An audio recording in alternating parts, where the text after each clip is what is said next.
Is this the same fucking thing we just saw at the Byron Nelson? Is it No. going to be one No. $12,000 golfer No. and then it's No. The odds are wrong. The odds, just looking at this odds board right now, the fact that, like, I think JJ Spawn lines up finishing the week inside this range, 24, 25 to 1. I see Bobby Mack falling into this range as well.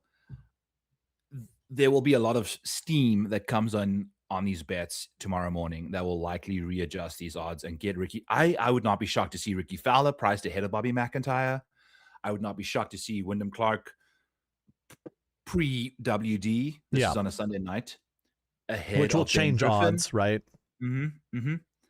And, you know, like the Robert McIntyre versus these other guys, odds-wise, this is way too much course history, in my opinion, for DraftKings to like really lean on this price. This seems absurd to me. Yeah, JT, I think will be in the 10K range. Yeah, just name value alone. Just name value alone. Like, who wants this as your like first click? Like, this guy's 20 to 1, by the way, people. Sorry, 20 plus 250. It's another event where recent form doesn't really matter, you know? Exactly. These odds are strictly based off recent form. It seems that way, with some course history in the mix. The fact, what has Ludwig done here? He's never played here before. No, he hasn't played here yet.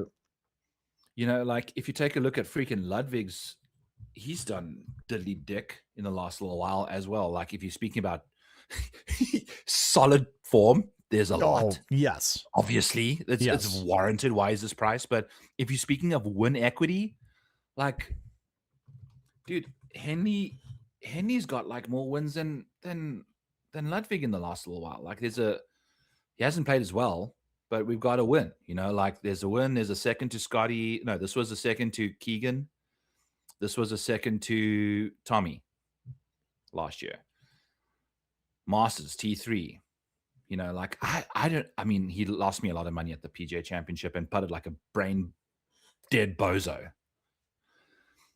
But, you know, like, look at what this profile looks like. This is exactly the profile that we've seen win this tournament. It's accuracy with some short game, decent approach play, you know, spiky type stuff. I mean, what the hell is this guy up to on the approach side? I don't know what to do with this guy when it comes to approach, but you're not necessarily the guy that dives into the numbers that much, Darby. You're just more of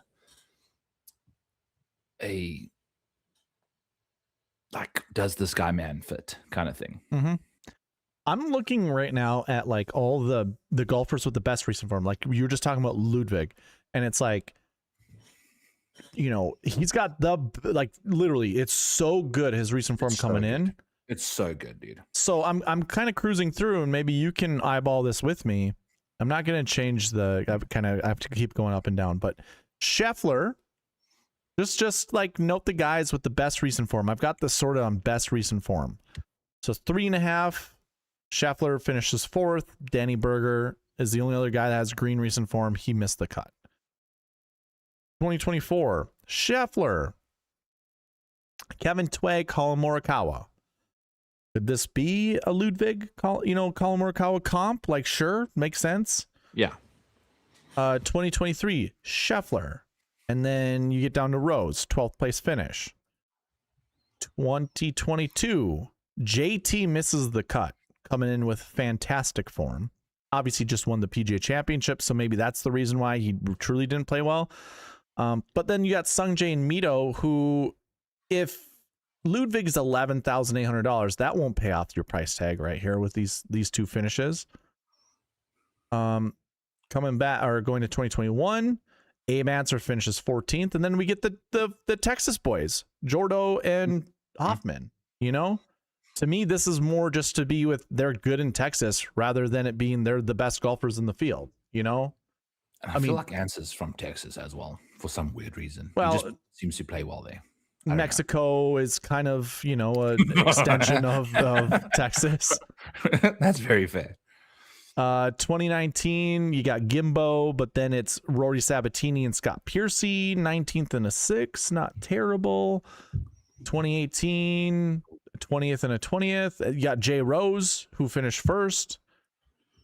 So I guess I'm just going through all the best recent forms and kind of looking at the golfers' names to see does Ludwig fit in this like profile, and if so, or if maybe not if so, but does he fit in the profile, or is he close enough to click like as a name you want in your lineups? Okay.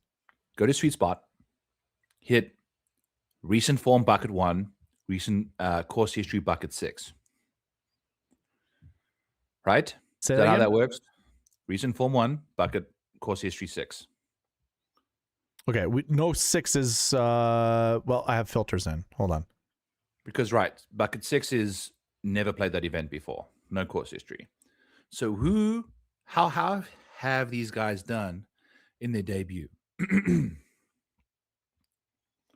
All right, I'm gonna have to go to a different year to apply one of these filters. No, that's fine. Sorry, I'm putting you on the spot here. But at the same time, overall, I think Ludwig, he makes a lot of sense this week, given how well he's. Okay. I mean, the form is undeniable, but I just think the pedigree of the two players, is not worth Henley being double the price of Ludwig.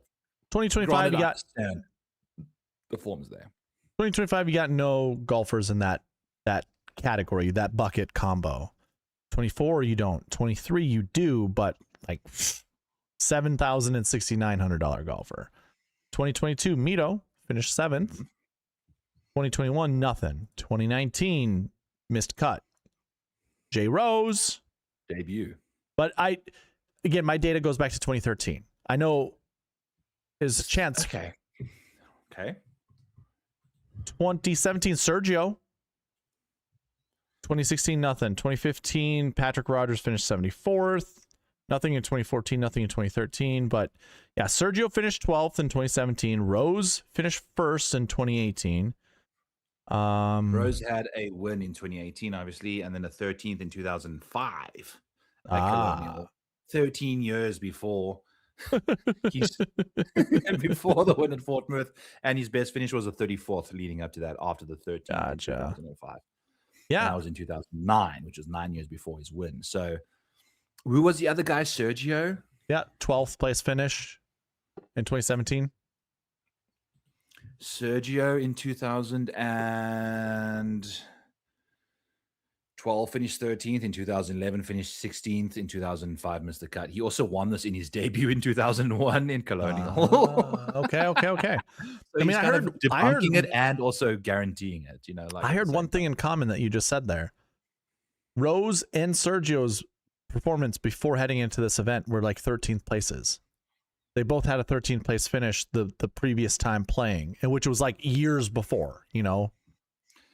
Yeah. So having previous success for those guys here, despite it looking like they have never played here before, but yeah, I don't know. It just doesn't make me feel even that much more comfortable wanting to play Ludwig. I mean, the other way to look at this too is just put it in course history 6 and just see of all the debutants, which ones have played the best.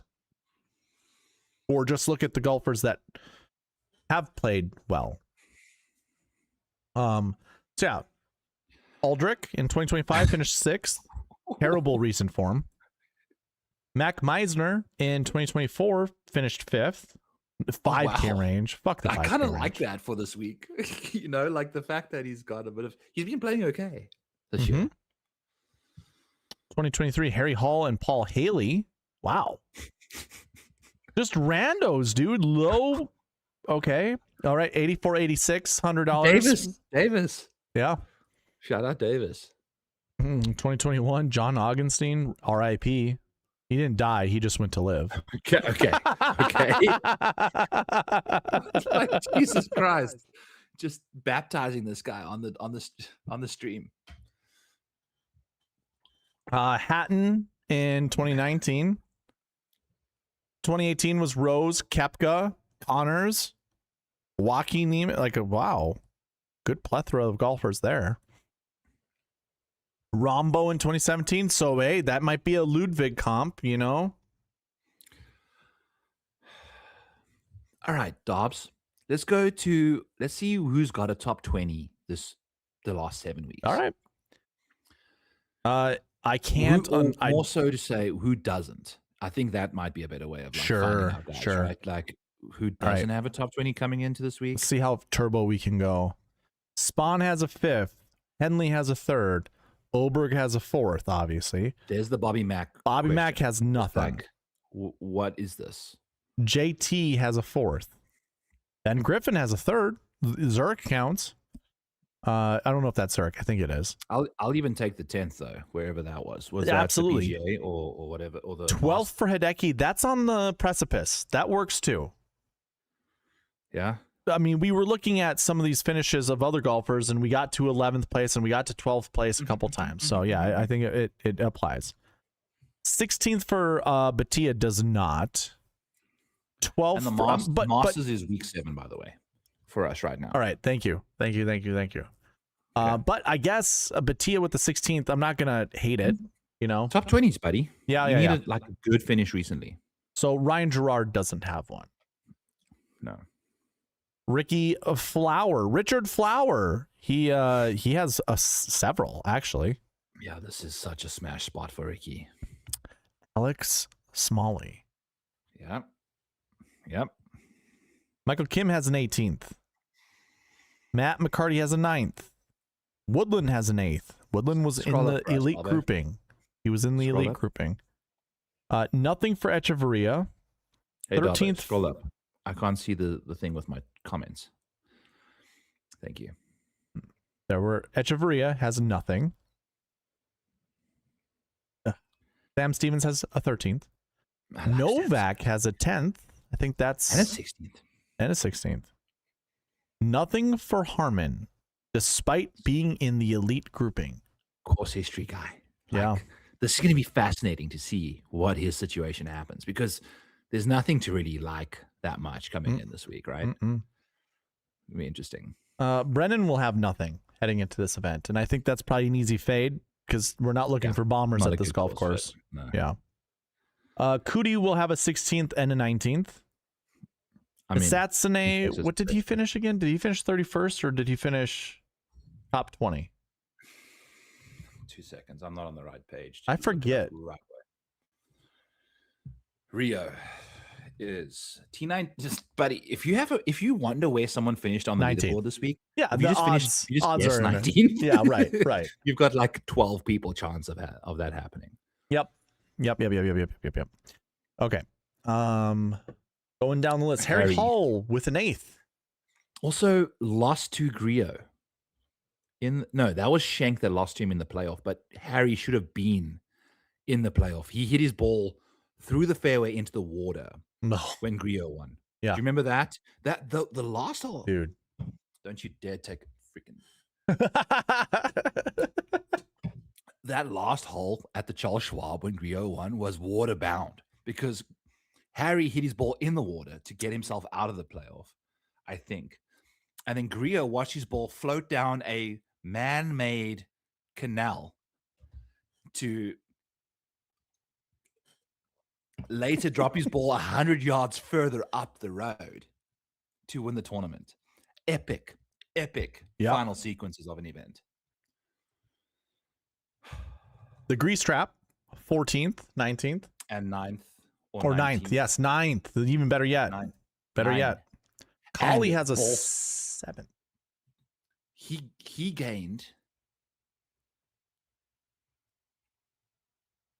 14 strokes approach this week. Who? No, sorry. 14 strokes ball striking. Griesemann. Wow. Well, that's what he does. Yeah, that's what he should do. He's typically a putt guy, short game guy. He's fine. This was an absurd performance for him. Outlier. Yeah. But still worth noting. But Collie has a 7th. PGA Championship, by the way. Back-to-back top 14s for him. Gotcha. Okay. 7th place finish for Bud 6 weeks ago. That's RBC Heritage. Højgaard will not be in anything. Rasmus of the Højgaards. Yeah. Nothing. I feel like this is I was all in on him this week kind of thing. He ranked 4th for me. Yep. I'm just this isn't a great fit. He's likely going to finish 10th now, But if he does, so be it. Whatever. I don't. I've played him enough times. I also have that bad taste in my mouth, and then he just also, hey, made the cut for me, wonderful, and then decided to go DFL, pretty much. Basically, he lost you points over the weekend. Yes, at a birdie fest. Yeah, might as well just be a missed cut. Yeah. Thorbjornsson, 13th works. Can you scroll for me again? Yes, sorry. I'll remember. Thank you. Thorbjornsson, 13th. Jordan Smith, 16th. Sungjae, 5th. And Wyndham 5th. Clark is going to most likely withdraw. Mm-hmm. Patrick Rogers has a 16th. Johnny Kifa. He just finish 9th? T9. Okay. T9 or 19. I think if you just those are the numbers. Okay. Sahith will not be in any of these groups. He's just outside. Well, he wouldn't have been in there with course history, but yeah. Ooh. But Sahith seems like a decent play this week. Maybe maybe if we do the 2/3 rule, you know how we're trying to find top 20s, he's the guy who doesn't have a top 20 we can put in our lineups. His recent form is doing him injustice. He's the opposite of Keith Mitchell, in my opinion. Like Keith Mitchell, his like strokes gained, apart from this week, have often led him to like a straight up 22nd place finish repeatedly, where he just gains you like consistent strokes. Whereas Sahith is like one of the guys that is also doing that. But I think he's got a bit more of hope. You know, like the guy's won a tournament recently on the PGA.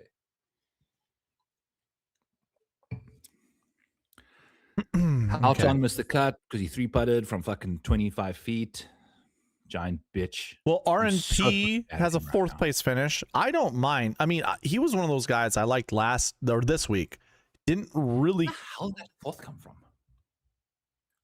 Is that the Zurich? That was the Zurich. It's the only good thing he's done. It doesn't matter for me. I'm like heavily invested in this man, like across multiple long tournaments and stuff. Knock it off, you. You knock it off. I'm sorry. Okay, I'll stop. We're trying to project, buddy. We're trying to project. I'm getting drawn in. You're getting all salty on me. I don't need the salt bay right now. I'm sorry. Okay, keep going. I need Martha Stewart's, sweet baking. The next person you mention, I'm gonna give you the best fucking case scenario for this person. Yeah. How about Rasmus Nygaard Peterson? He just finished 19th in the last tournament. Did he finish 19th? Yeah, he did. There we go. That's what we needed. There we go. The field that did. Hao Tong missed the cut, so he's not going to be one of those, and he's just not a good course fit, doesn't seem like. We have Jay Hood in the chat wanting to click on Putnam's name. It works. 18th. That's fine. Mm-hmm. And perfect course fit. Perfect course fit for Putnam this week. McGravy, did he finish 19th also? I don't remember. We talked about him. I don't remember. Streamer brain plus bad short-term memory. Miscut putting. Okay. Not a big deal. Yeah, he won't be a part of it. JT Poston isn't a part of it. Not even in the elite grouping. But again, he could be a part of the 1/3 rule of golfers who are terrible that you can put in your lineup. Absolutely. Johnny Perry. I like this guy.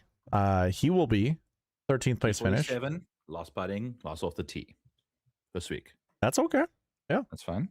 The Smother Man, 19th. Is that good enough? Maybe, maybe not. I don't know. I like the Smother Man, but I don't know. I like him in Texas. Really? I think so. Right? Okay. Anyway, staying on track.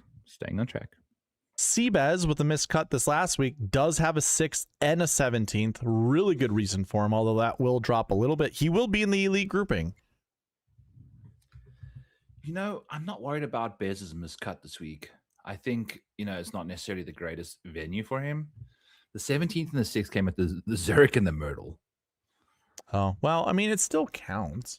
It still counts, but it's still Puerto Rico. All of his top 20s this year have been Puerto Rico Open, Zurich, and one flight.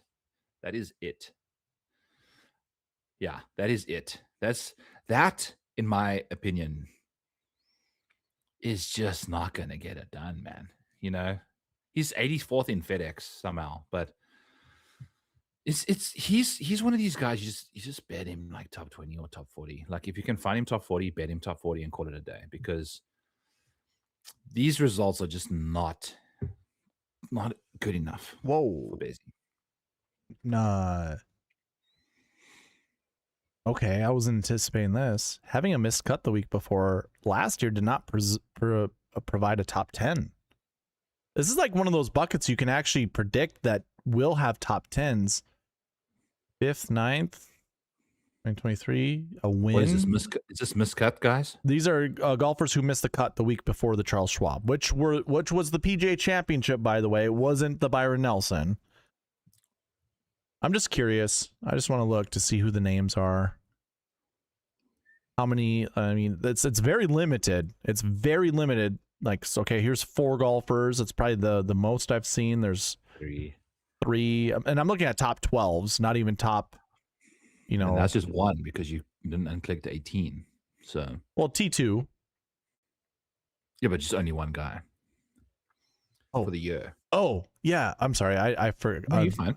Yeah. We order right. each other now. This is fine. Martin Pillar, he was on your bingo card today, right? The Dean and DeLuca Challenge. Yeah. 2016. Lots of different rebrandings. Unbelievable. So it's limited. 3 dudes. Even going all the way back. It's not great. Mm-mm. Okay. I feel like having a good run into the week is numero uno. Yeah.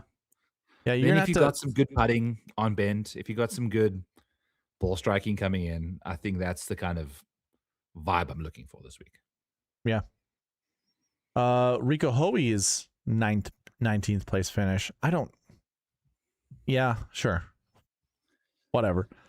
Ricky Castillo, nah. He does not have what we need. Steven Yeager does. Jaeger bombs, but I don't think this is a great course for him, right? Yeah. Well, I didn't think a good course for him this week. I did, though. Just so it's a course you could just hit it all over the place. Yeah, but also we literally spoke about this last week, where you need to be a good driver to come into this place and dominate. Good ball striker. Oh yeah, good ball striker. You're right. So he's an outlier. Don't you dare predict Steven Well, Yeager's guess what? I'm looking this shit up right now. How expensive was he? Right here, 77. Jaeger bombs. What was your stats coming in? Yeah, he's terrible. Okay, cool. Yeah. No, right. Yeah, you made your point. You made your point. You made your point. So all right. That's just because I bet the guy. That's what happens. So anyway. All right. So down to Jaeger. Yeah. Higo. He just finished what? 19th? 9th or 19th. One of the two. Yeah, 9th or 19th. So he surged. And you know what? There was a thought process I had that was like, he might play well because of the whole caddy situation and all because of the negative media.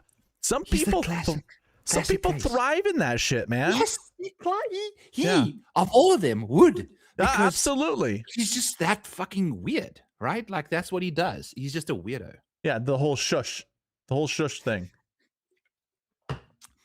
He should have gone up to the timekeeper and just been like, okay, thank you. Yeah. Thank you. I know I'm a minute late. That's fine. Yeah. Also, two shot penalty was tough, but yeah. Dave Lipsky, that's a no-go. Lipsky's a no-go. Kirko, that's a no-go. Glover technically is? Is this a Glover course? Absolutely. We've seen him. If you flip to course history, you'll find Glover's name. I mean, there it is, 44.7. You know, like that's pretty close. Yeah. I'm sure he's had a couple good finishes at this venue in the past. And he's just outside of that whole elite grouping. Mm-hmm. You also puts better on bent, from what I think. Adrian Sadier, no. Danny Brown, yes. Chandler Blanchet, no. Brian Campbell, no. I will backpedal though on Blanchet. Okay. He's a better version of Brian Campbell when it comes to these shorter courses. This is a Blanchet situation. We are also if we're just looking at the 1/3 rule, the 2/3, the other side of the 2/3 rule, he's one of these guys that fits the Harmon, the Kisner. He doesn't hit the golf ball very far. Yep. He's a very good short course specialist, and I kind of navigated around that this week at a venue that didn't suit him the greatest, but he's a top 40 bet that I'll be placing this week for sure. Okay. Probably. Okay. Mac Meisner is a big old hell yeah. Yeah. Several finishes that are good. He's probably coming in with the best recent form outside of Ludwig Oberg. 1000%. I think you're correct on that. Sudarshan has a 19th. Technically, that's good enough, but if I'm looking at, I'm like 12th place finishes coming in, 12th or better. He doesn't fit that, but he's gonna be good. Dude, he's a good play. The play has been fantastic from him. Yeah, and he'll likely still be priced 79 to 86. 85. I mean, I hope it's like 76 to 81. That'd be sweet. I don't know what he's been priced at the last. Yeah, I don't either. He price-wise is 65 to 1. So he'll be in the 7K range. Yeah. Okay, cool. Mm-hmm. Keith Mitchell does now have a top 20. Top 10. Yeah, top 10. Like his first top 10 in forever after I said that shit. So he'll be included. Hoagie, the Hoagsters will be. Mm-hmm. As well, Brooks withdrew, so apparently we just don't talk about Brooks. Torbjorn, that's why it's at 132. Maybe that's why I have it at 133. It's Brooks. I got to kick him out. Okay. By the way, Thor's a great course fit as well, just by the way. This last week for the Byron Nelson, he was one of the golfers that I kind of pinpointed like during my Wednesday night streams for the members only. I was like, oh man, Thorbjorn Olsen is actually, for whatever reason, popping in my model or popping in the whole process. Just didn't work out for us this week, but it is okay. We go back again this week. I'm cool with that. By the way, is this right? He has not played the 7 weeks prior? Yes. I remember that being an issue for me when I was looking into him. Okay. That's crazy. The fact that he hadn't, he skipped the one tournament all these jabronis had the opportunity to play. They had the one flight. Yeah. And they had the Zurich. I think he played does look like neither, like kind of thing, right? It was that kind of a situation. It's like it's been a long time for a lot of these guys to have played. That is crazy. Did he play the DP World Tour or something? Do you know? No. I went and looked at his stuff. He just decided to fuck off for a while. Like maybe he was injured. I don't know. Yeah. Like that's a definite sign maybe. For like yeah. Not playing is like when he had the opportunity, when you need in a time of your schedule where it's dire that you need starts, he didn't decide to play the one flight. That's telling to me, and I should have realized that was the problem coming into this week. Not so. We're off of Thorbjorn Olsen at 2 hours and 42 minutes and 30 seconds right now. Do not click this man's name. There's something wrong with it right now. All right, moving on. Kevin Yu. I don't think he finished 19th this week, did he? Who? I know he made the cut. Oh, come on, Dobber. Who? Kevin Yu. Okay, thank you. You missed the cut.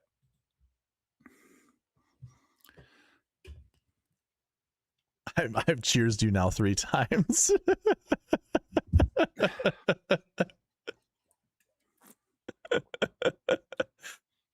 All right. Oh, he did miss the cut. I thought he made it. Never mind. Mark Hubbard. He has a second. And then he also ball struck the shit out of it, but then short gamed the piss out of it.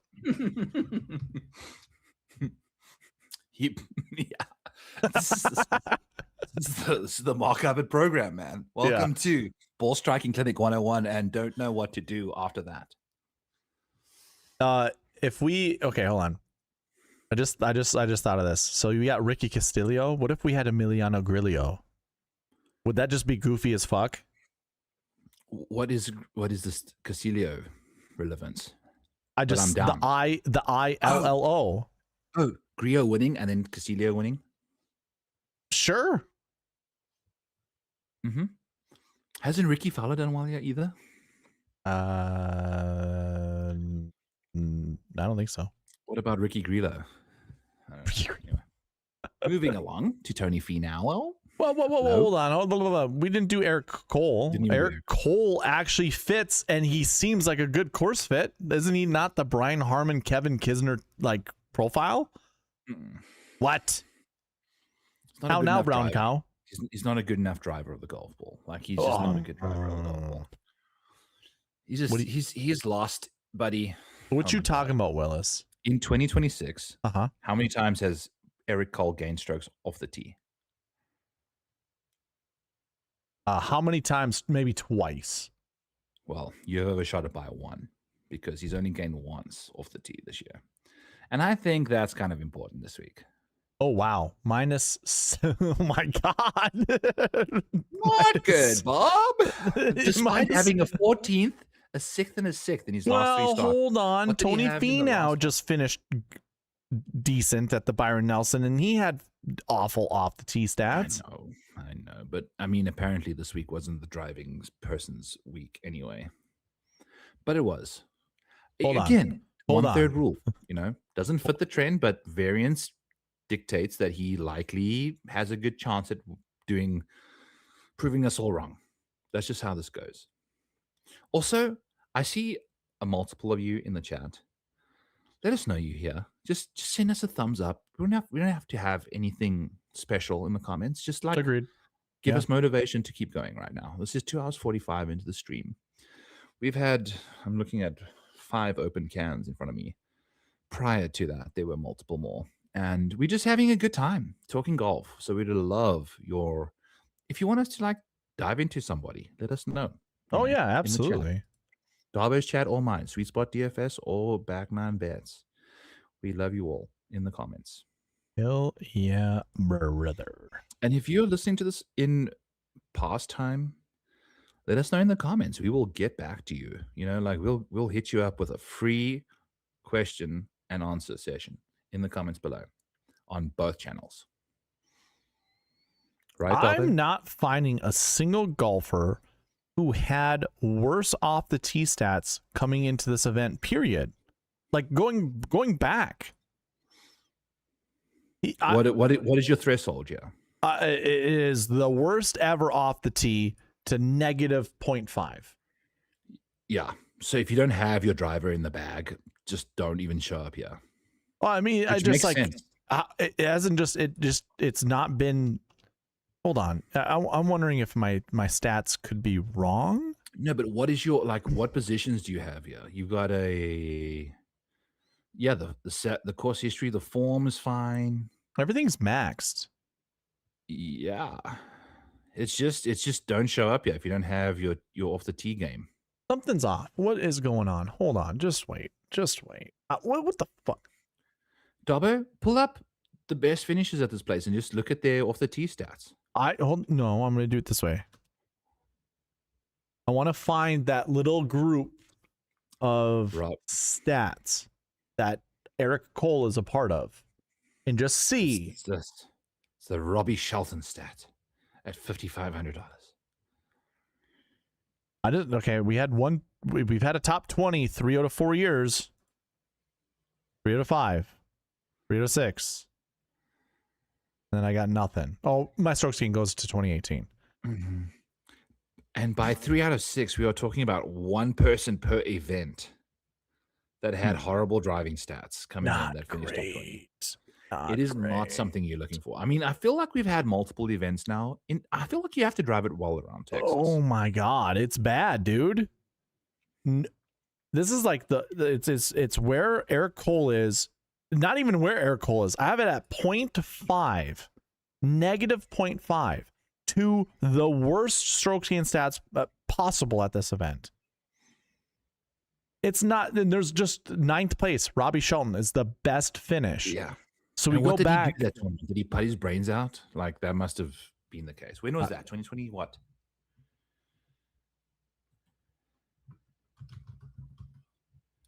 What year was it? 9th place. Bobby Shells, where you at? The 9th place finish right here. There. That was 2024. 2024? Mm-hmm. Eric Cole's at negative 0.779. That is awful. It's not good enough. It's not good It's just, enough. it's not even so much it's not good enough. It's just so bad. Like, how can you be that bad of a driver of a golf ball? Yeah. Hilariously, Bobby Shelton gained 2 strokes on the. No, he gained a stroke on the field. Everything else apart from putting outscored him in his strokes gained stats in 2024. I don't think. Look at this garbage. Negative 2.85, negative 3.21, negative 2.95, negative 1.14, negative 3.41, negative 2.84, negative 4. What is that? This is people betting this man. I understand the odds, but people betting this man thinking he's Cam Smith need to find a reality check. There's only one person on this planet that can drive the ball like this and win tournaments, and it's the man named Cam Smith. Hey, oh, sorry. Yep. My boy. Hey, look, I'm glad he got 91% driving accuracy at the widest fairways on fucking tour. The world's widest fairway technology championship. Yeah. Yes, that place. It's like 90 yards wide. You can't miss a fairway there. The person that broke the most fairways hit in the PGA Tour history played the tournament after that. And I think it was an Australian. I'm trying to remember his name now. It's a short name. And I remember seeing it at the Scott RSM Hend? Classic. No, it was some short hitting Australian that just found a million fairways and hit the most consecutive fairways on the PGA Tour as a nobody, which is disgusting to think about. Like, look at why this is this driving man's name- accuracy. He doesn't hit the ball far. Well, I know, but the fact that you are allowed that at the RSM Classic because you hit every fairway, you hit what? 64 fairways in a row at the worldwide. Now you get the crown of being the most accurate driver of the in the world because you go to the RSM and hit like 5 more fairways in a row. Like, that's just disgusting in my opinion. It's like it's less than 50%. I golfed today, Byron. I fucking smacked the golf ball down the middle of the fairway. It's not hard. I don't get how people are bad at hitting driver on the PGA Tour. Sorry, of good golfers. I thought you were talking to me as well there. No. Worldwide technology champ. I'm trying to find this name, but we're going to keep going down. Yeah. So basically, ultimately, we understand that there's no reason in playing anybody that's bad off the tee at this golf course. Yeah, good call, man. Good call. Tony Finau, where he be now? He just finished top 20 now, and he's going to be a part of that group of golfers you could play. But he also, I don't trust Tony Finau. No, he's going to be super owned as well. Like when it comes to, maybe. Jesus Christ. I hope he's in the 8K range, and I can't wait to fade the hell out of him. Yeah, he putted his brains out. He putts Adam Long. That's the guy. And he's an American. My bad. Yeah. Adam Long hit every fairway. 4 people in 2023. Adam Long hit every fairway for all 4 rounds. Preston Summerhays, David Lingmuth, and Billy Davis hit all of their fairways prior to missing the cut. Fun. You do sometimes you do the betting shows with Cam Stewart. I always remember Cam going, David Lingmuth, take me to your leader, or whatever that little bit that he did because he just thought he looked like an alien. I've never heard that from You've him. never heard? You gotta go back. No, I'm gonna have to go back. Or ask him next time you're on. You're like, hey, I heard you did this David Lingmuth, take me to your leader. I want to hear it. Because I always Pokemon Gary. You know, I feel like that's prime quality content. When he's absolutely. Talking to a player. Okay, Dalton. Focusing in. Billy Ho, 6th place finish. Mm-hmm. He kind of crushed some of my lineups this last week at the Byron Nelson, but he's an old guy. Good wily vet. Good course fit. Short game specialist. Yeah. You know, not Bermuda, but still reasonable. Max, I swear I'm not a loser Homa. Finished 9th. What's that? That 9th was the Masters, right? And which is hilarious. It's an hilarious outcome because that's his best venue. It's the best field, like one of the best fields in golf. Went on a podcast and was like, oh, the PGA Championship was set up unfair. Oh, he did? No, yeah, he pretty much. Dude, Yeah. all of these golfers just being a bunch of giant bitches. Yeah, he's a 'Cause- bitch though. Not really, but whatever. I do think, Darbo, we spoke about how many fairways you needed to hit in order to make birdies. If you don't hit fairways, you don't make birdies, baby. That's right. So these guys were bitching, but everyone that made birdies hit fairways. Mm-hmm. When they made birdies. We're Missed getting on fairways to and made AJ Love's favorite golfer, Kevin Roy. He went 100% in on Kevin Roy. 100%. AJ Love It made did. a lot of sense this week. He graded out well for me as well. I don't blame him at all. Well, you can also go back to him because he does have a third place finish 3 weeks ago at That was Myrtle. 3 weeks ago at Myrtle. Yeah, that's the Myrtle. A lot of these 3 weeks ago is Myrtles for Yep. these guys. Most of them are. Davey Boy Thompson has a 6th and a 13th. 13th being at Myrtle. I'm pretty sure. He wasn't that What is- truest. Nope. He missed the cut at the truest, I think. Yeah. Did William Mau finish inside the, or did he finish 19th? MC. Okay, I actually have a leaderboard up now, so I won't have to ask you, but maybe you're I will. happy. I'm typing in as we're going. So Okay. Kita Nakajima, he finished 13th 3 weeks ago. I had missed the cut this week, which is fine. I think he's kind of one of these accuracy guys anyway. 3 weeks ago was Myrtle. Brant Snitica. Myrtle Wanda. This actually What is seems he like doing? a good track for Brant. It seems like a good track for Brand, Yeah. doesn't it? Yeah. This is one of those like, well, you can't play good again. It's like, well, I don't know, man. This might be 210 to 1. He's likely going to be in the 6K range. There's no Mhm. reason not to fire off on him at that point. Stephen Fisk. Okay, hold on. Is everybody, almost everybody, fits this mold of having a top 20? Like, and a lot of it has to do because of Myrtle. But I mean, if you go Myrtle. on the list, I'm just gonna name the names that didn't, or actually, no, I'll go through and still. Fisk 12th, Takumi Kanaya, No.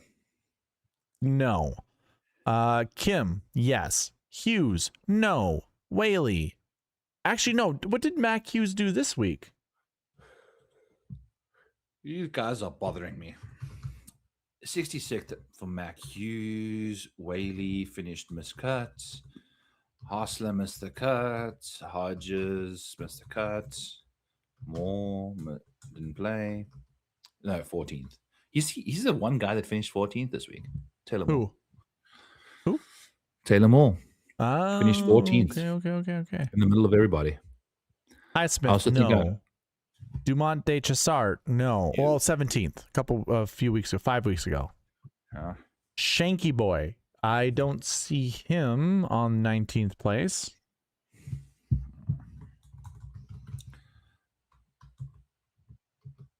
Nor do I see Chad Ramey.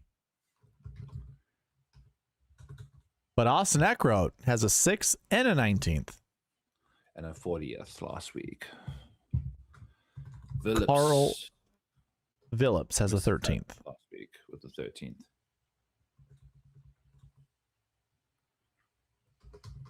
Chandler Phillips missed the cut. The mustache man. Bo shows up there though. Yep. 6th. He finished 6th. Yeah. Ooh. Woo. My wild horse is Neil Shipley this week again. T40 today. Why? I'm gonna dive into this. I told you last week. I saw you, or I was on I was in the chat, and I'm like, I feel like you're trying to make Neil Shipley work. Well, this was one of his best finishes of the year this year. 40th or 39th? 40th. I think his best finish prior to that was 38th. Yeah, we went over that. Yep. Yeah. His best finish was 38th last week. So he's had a 38th and a 40th back-to-back weeks. Starting to find his shit, and he's driving it well and putting well right now. The rest of it is like a disaster, but they're putting back on Bentiger this week. So I'm cool. Neil Shipley, when it comes to like his approach play, what is this? Is this a mid-iron festival or is it a long iron situation? He's a much better long iron player than he is a mid iron guy, which I liked a lot about last week. What is this week? The Charles Schwab is more mid iron. Yeah. Maybe I like him less this week than I do. Byron, if you go in on him and he misses the cut for you, or he finishes worse than 20th, if you tell me the only thing you're going in on him for is top 40, like top 40s, like betting wise, if you tell me you put him in your DFS lineups and he's a staple, you're getting put on timeout from Neil Shipley. No, I'm not even going to be there because I just went through why I liked him last week is because of the long irons. Okay. Like he graded out well because there were like 6 long irons per round that he would hit. Sure. And he's a very good long iron player. And he putts well on bent.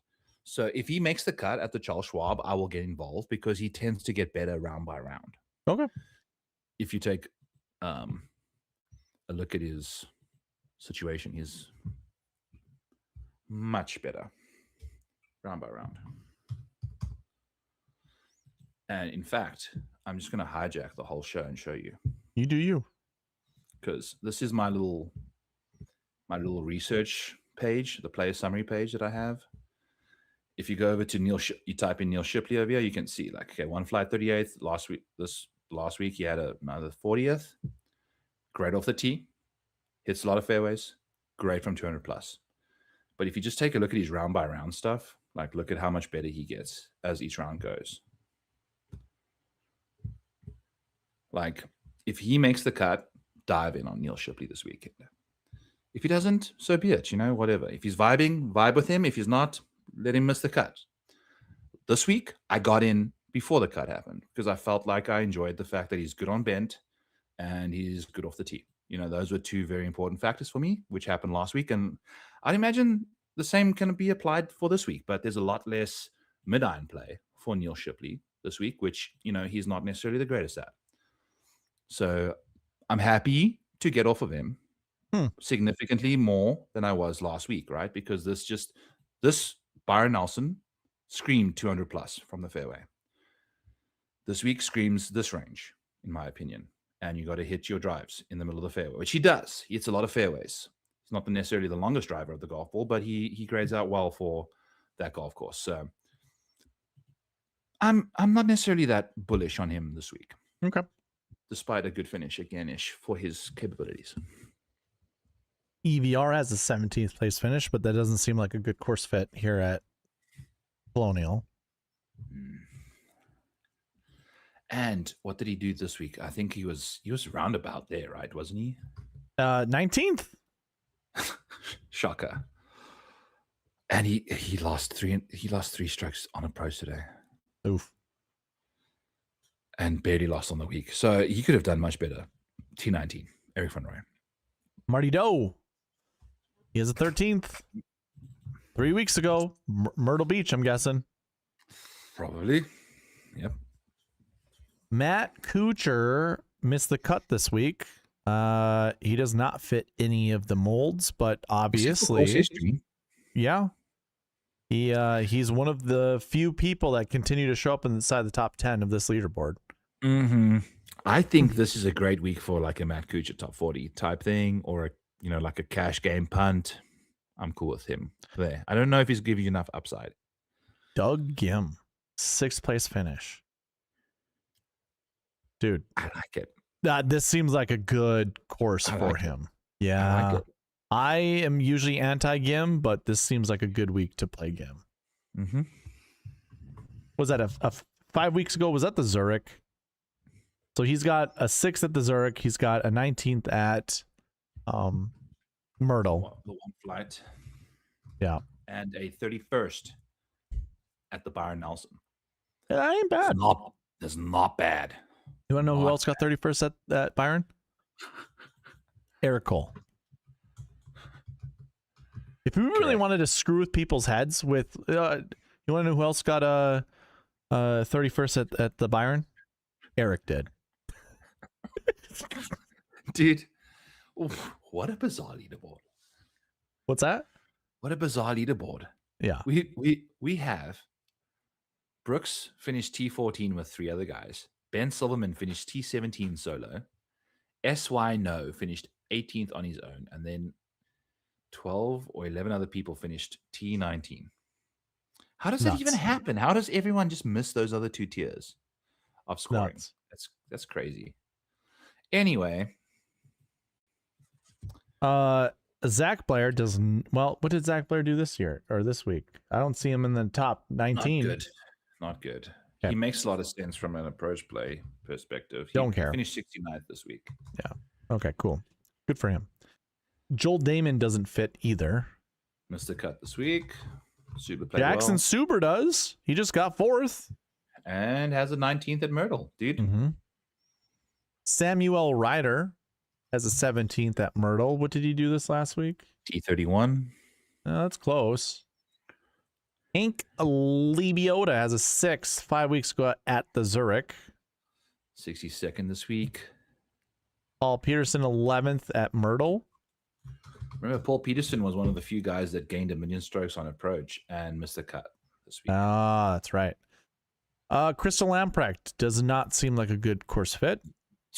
Amen. Amen. I agree. I couldn't agree more. AJ Ewert does have a 20th. Did I see his? Yeah, he finished 19th. Uh-huh. Okay. What are we doing with? I'm gonna have to go rewatch this. We're checking off a bunch of names that make a lot of sense. I'm not remembering at all. I know. And as I was like looking at the top of the, this is sorted by OWGR all the way down. So it makes sense that some of those good golfers up top had really good finishes or top 20s or whatever. But as we're going down through this, it's like, all right, look at all the people playing the Zurich. Does that really count? Like, cause look, it's a ton of these guys here. Does that really count? Well, the thing is, they all played the same tournament, man. I know. Well, here, hold Granted, on. was it the same kind of venue? I don't know. I might save people some time here. Just hold. Well, shit. There's Ben Griffin having a first place in 2025. Mm-hmm.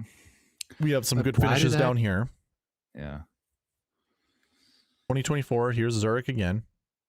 We have an 11th from Sepp, but he also has better finishes elsewhere. So 2024 does not count. There's nothing really good with Zurich there for top 10s. 2023, we got Michael Kim and Samuel Burns, but Kim has a better finish elsewhere. Burns has another top 15 elsewhere. So Zurich doesn't really matter to me there either. 2022. Okay, now we get a second place finish from Sam Burns. We also get a fourth place finish from Davis Riley. So they work, but there's also other top 20s with those guys. Even with Sam Burns, there was a top 20. Yeah, they both played better the week before, for sure. And then I think that's more relevant. That's way more relevant. Like the week before results for those guys is much more relevant than the Zurich. Charlie Hoffman, again, the week before. Yeah, I mean, he has 11th at Zurich, but the week before PGA was a 17th. Maybe the Zurich is a predictor for the PGA Championship. Well, yeah, for top 20s or whatever. Yeah, sure. Yeah. We should zone in on that for next year. Palmer and Sabatini had third and first place finishes there. And I mean, it's the only top 10, top 20 that Palmer had. But we got to remember, this is Palmer's home course. He's always played so shitty at Colonial. This was the one year he played well. So again, I probably ignore that because Sabatini had he had better finishes elsewhere. Or not better, but he had just as good elsewhere. Zurich here in 2018, I guess Justin Rose had a 19th, but he also had a 12th at the Masters. Louis Oosthuizen, a third at Zurich, but also a 12th at the Masters. We could probably... Zurich is just doubling down on this stuff. You could probably ignore the Zurich then. But then... Here's some good Zurich finishes for... Still, but better finishes. This is before the team event. This is before the team event, I think. Well, maybe the team event happened in 2017. I think it was Kisner and Scott Brown. They lost to Cam Smith and Jonas Blix, I think. Yeah, what is this year? This is 2017. Or is this 2017? I'm just and then you had Jordo also, but he had to finish at an 11th at the Masters. No. Any good finish really outside Zurich be damned. Zurich doesn't matter to me.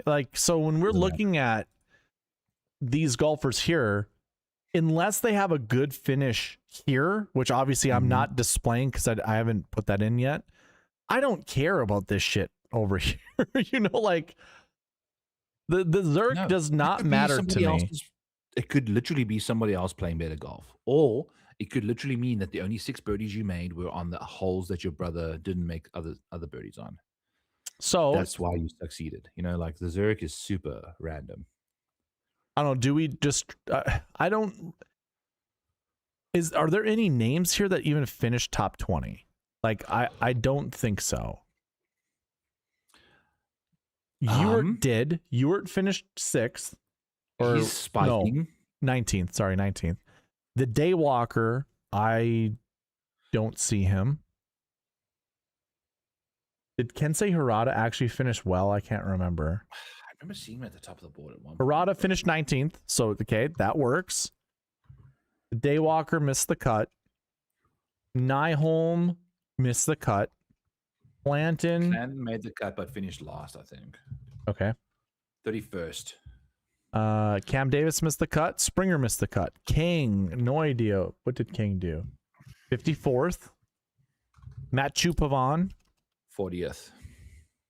Okay. Skins missed the cut. Ventura.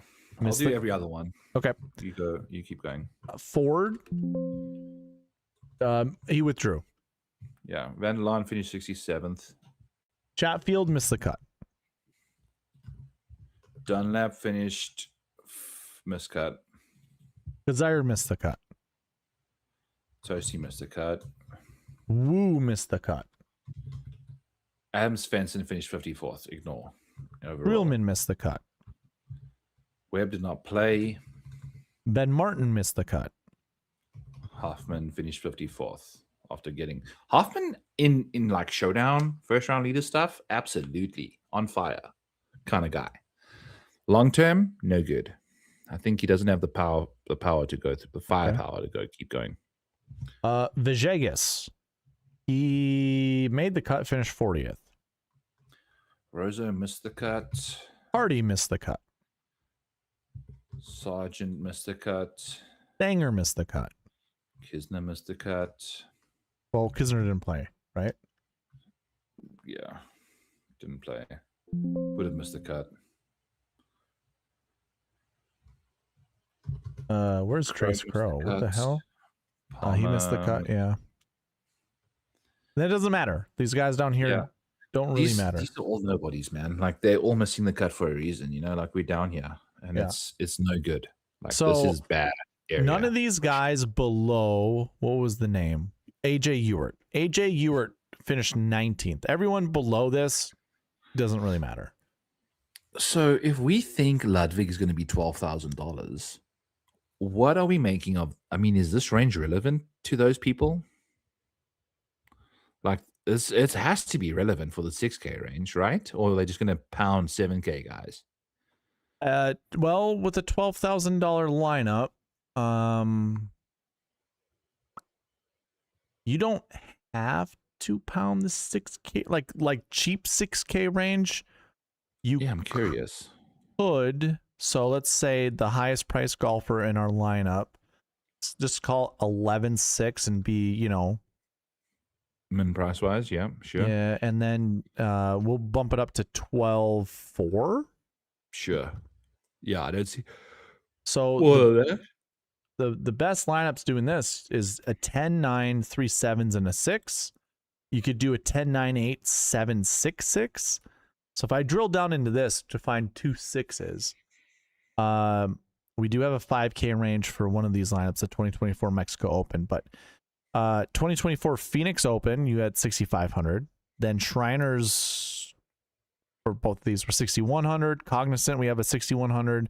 6,600 at the US Open, 6,200 at the American Express, 6,600 at the Dell Technologies Championship, and 64 for the Masters Tournament. So you don't have to get down to min price, but it's like, can you find the one dude, that's like... So the Mexico Open was what?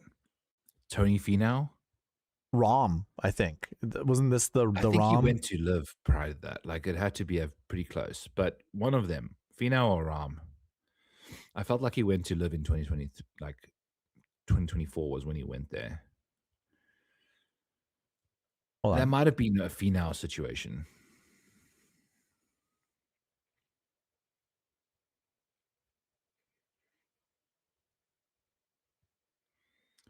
Wait, what lineup was that? I didn't even look. Sweet Spot Optimal. Okay. Yeah, Tony Finau, 12,000. Yeah. T13, the worst finisher of the bunch. It's just because he was there, you know, like. How in the hell was there a 5K range for this? Oh my God. Ram is in this field. No, he wasn't. No, he wasn't. This is I opened it up to everything. Finau was the most expensive golfer. What is this? Is like Scheffler delusion. This is DraftKings just not. This is okay. They might have forgot the filter. Didn't we think about this when we were doing it? It's like they left the filter open. Because look at how many 9K golfers there were. What the fuck? It made no sense for 1, 2, 3, 4, 5, 6, 7, 8, 9, 10 9K golfers. DraftKings was drunk. This was the week. Shout out DraftKings.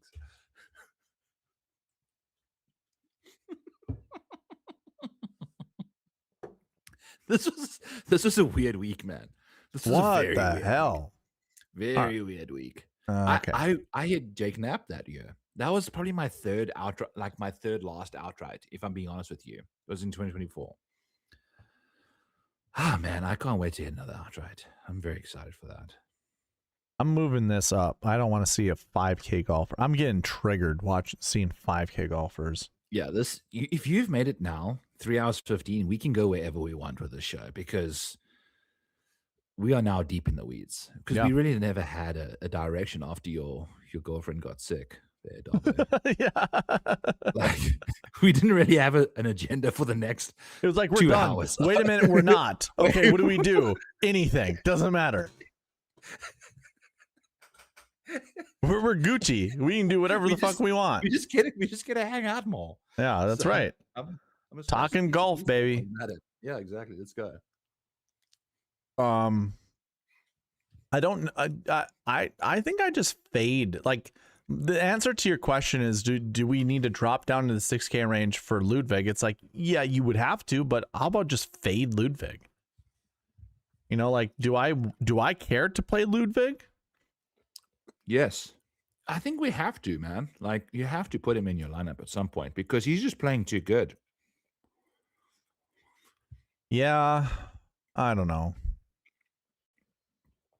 And anyone that graded out well for me for the PGA Championship grades out well this week. Likely. God, I don't. Which was his worst finish of the last little while, but still. 10-9, 3 7s, and a 6. Yeah, this is all his pricing right here, but it's like the lowest one is a 6,000. That was 2015 Masters. We can just ignore that. 63, 61. That's Zurich. Who cares? Tour Championship. Who cares?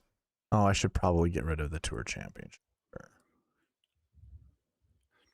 You know, if you right click, you can just remove it from your table. Can you? Within the yeah, go back. Oh. Show the people what's up. Oh. Mm-hmm. You can just like right click them out of there. Okay. Okay. Well, look at that. 10-9-8, 7-6-6. We get rid of the Tour Championship. This is the most common lineup build if you're using like a Ludwig type golfer this week. And it does drop into the $6,100 range quite a bit. Deep into the $6,100 range. Oh my God. Which makes him hard to play this week, man. I'm curious. I mean, this is way back when, though, like 2020 Shriners. What did a lineup look like there? Not that this is a comp. I just want to see who the 6K golfers were. It wasn't that lineup. Sweet Spot Optimal? Yeah, Sweet Spot Optimal. Austin Cook. Party Marty won. Oh my God. Beefy Bryson. was more of like an accuracy guy back in the day there. 2020 is when he beefed. Well, no, actually, you're right. Shriners was in the fall. So never mind. Shriners was in the fall in 2020. That was before COVID. No. Shriners happened after COVID. So that was Beefy Bryson. He was going there to try to drive Evergreen. He was gaining 9 strokes on the field distance wise in 2019, gained 21 in 2020. Yeah. 28 in 2021.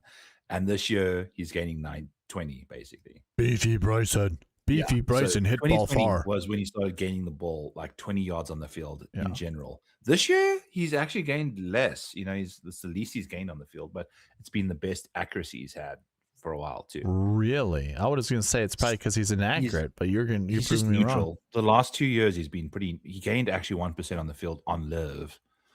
You know, if you're kind of taking that into account. If you take a look at his majors, in the majors for Bright, doesn't matter. What are we doing? Moving forward. Let's focus on stuff that we need, Darbo. That's beer, baby. I have one more beer as well, and then that's going to be 6 beers for this show. You know, I did 7 beers one time on my solo stream in 90 minutes. That's crazy. The shotgunning? Well, I literally did 7 of these twisted teas, which is God. like 5%. So it's almost 9 beers. Fun brag over there. Anyway, I'm a fatty. I can drink lots of beers. That's what happens. Okay. What are we doing? We were looking at like salary tiers. Oh, bring up your odds. Well, we don't need to bring up the odds boards, do we? Well, we can go back to it and kind of like figure out like who the hell, like we can look at more other people. Like since we just want to hang out with each other. I'm totally that's fine. Yeah, bring up the odds board. Yes, oh, you gotta get them that hot and spit on that thing. You get me? Over here. Jay Hood. Seems like I'm liking Putnam. Well, we figured out that Putnam doesn't got it off the tee. We'll see what happens in that department. Okay. Who's got it off the tee, Darbo? Let's click names that have it off the tee as we go through this year. Has it off the tee. Has it off the tee. Does Bobby Mack have it off the tee right now? I don't think he got it. He does. He does. Yeah, he is. He's does. off the tee beast right now. Yeah. But he's also on approach very, very like he doesn't have the recent form that we're looking for at all. Like at all. I'm drinking upside down. Yeah, recent form's awful. Recent form's awful. That's out. Ricky Fowler, recent form, great. And positive off the tee. Perfect. Ben Griffin, recent form, better. He is break even. But trending. What's the last 7 for Ben Griffin off the tee? Just over positive, but break even. His approach. Okay, so we'll leave him alone. JT, what is he doing in this tournament? I don't understand. He's played it before. Don't trust his off the tee game here. What's his course history at this venue? A missed cut, a 40th, and a top 10. So everything. He's had everything. His average finishing position is 45, which is in the middle. Yeah. Yeah. And leading into this week, he's losing off the tee, right? He's actually just barely. He's also break even with Ben Griffin. Last 7 weeks, however, he actually is higher, plus 2.3. He drove the ball well at the PGA Championship, which I must give him credit for. As long as he's not stepping on it, I trust him to hit it relatively straight. Okay, so we'll click JT's name. Our boy Pelo Nakajima 300-1. We got some way to go there. I'm glad we did. Did we mention him in the whole? We did talk about him with the recent form. I don't remember him having a top 20. I don't remember it either. And I think I remember typing his name in incorrectly and just giving up because I typed in NA versus NI. Or is that even how? I don't know. Oh, I he's typed got a in his name. 13th, but it's at Myrtle. I mean, at 300 to 1, we're not going to tell anybody no, right? Like, that's just not what you do. Absolutely. At this venue, why not? Make sure that you have like a top 5 on that as well. Wyndham Clark probably WDing. Akshay Bhatia. Do we like what we're looking for from Akshay this week? You know, because he's negative off the tee, but he's got positive strokes gain approach, like a lot. His approach game is so good. Yeah.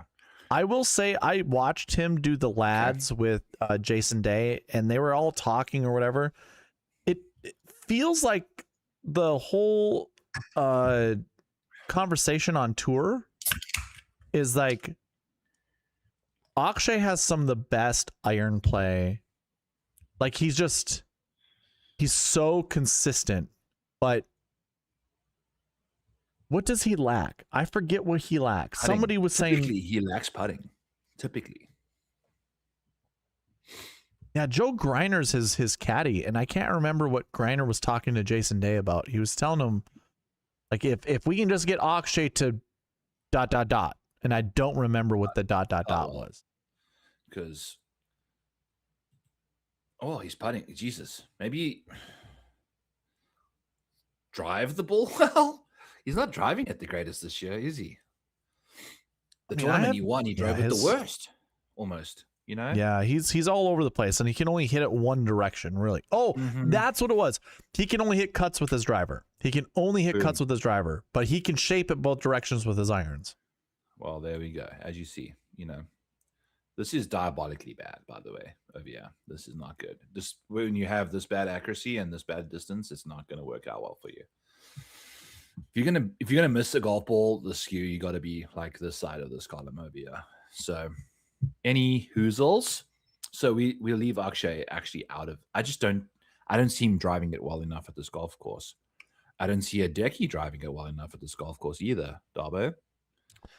Well, I agree with you, but at the same time, like didn't he just have a decent finish at the PGA Championship? He gets away with murder, Hideki. He's sneaky. Like nah. Like, you know, 26th place finish at the PGA, but in all honesty, so this is like a problem, yeah.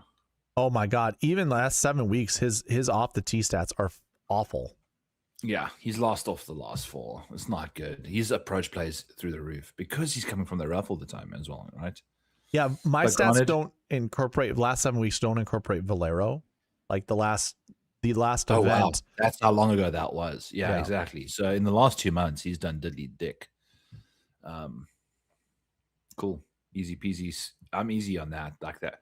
We just clicking. These are names we like. Well, so far. hold on. Henley, Ricky, and JT. Can we make the argument that maybe Matsuyama is a wily veteran now?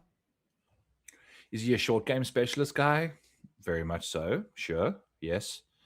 What's he done at this golf course? I mean, Colonial.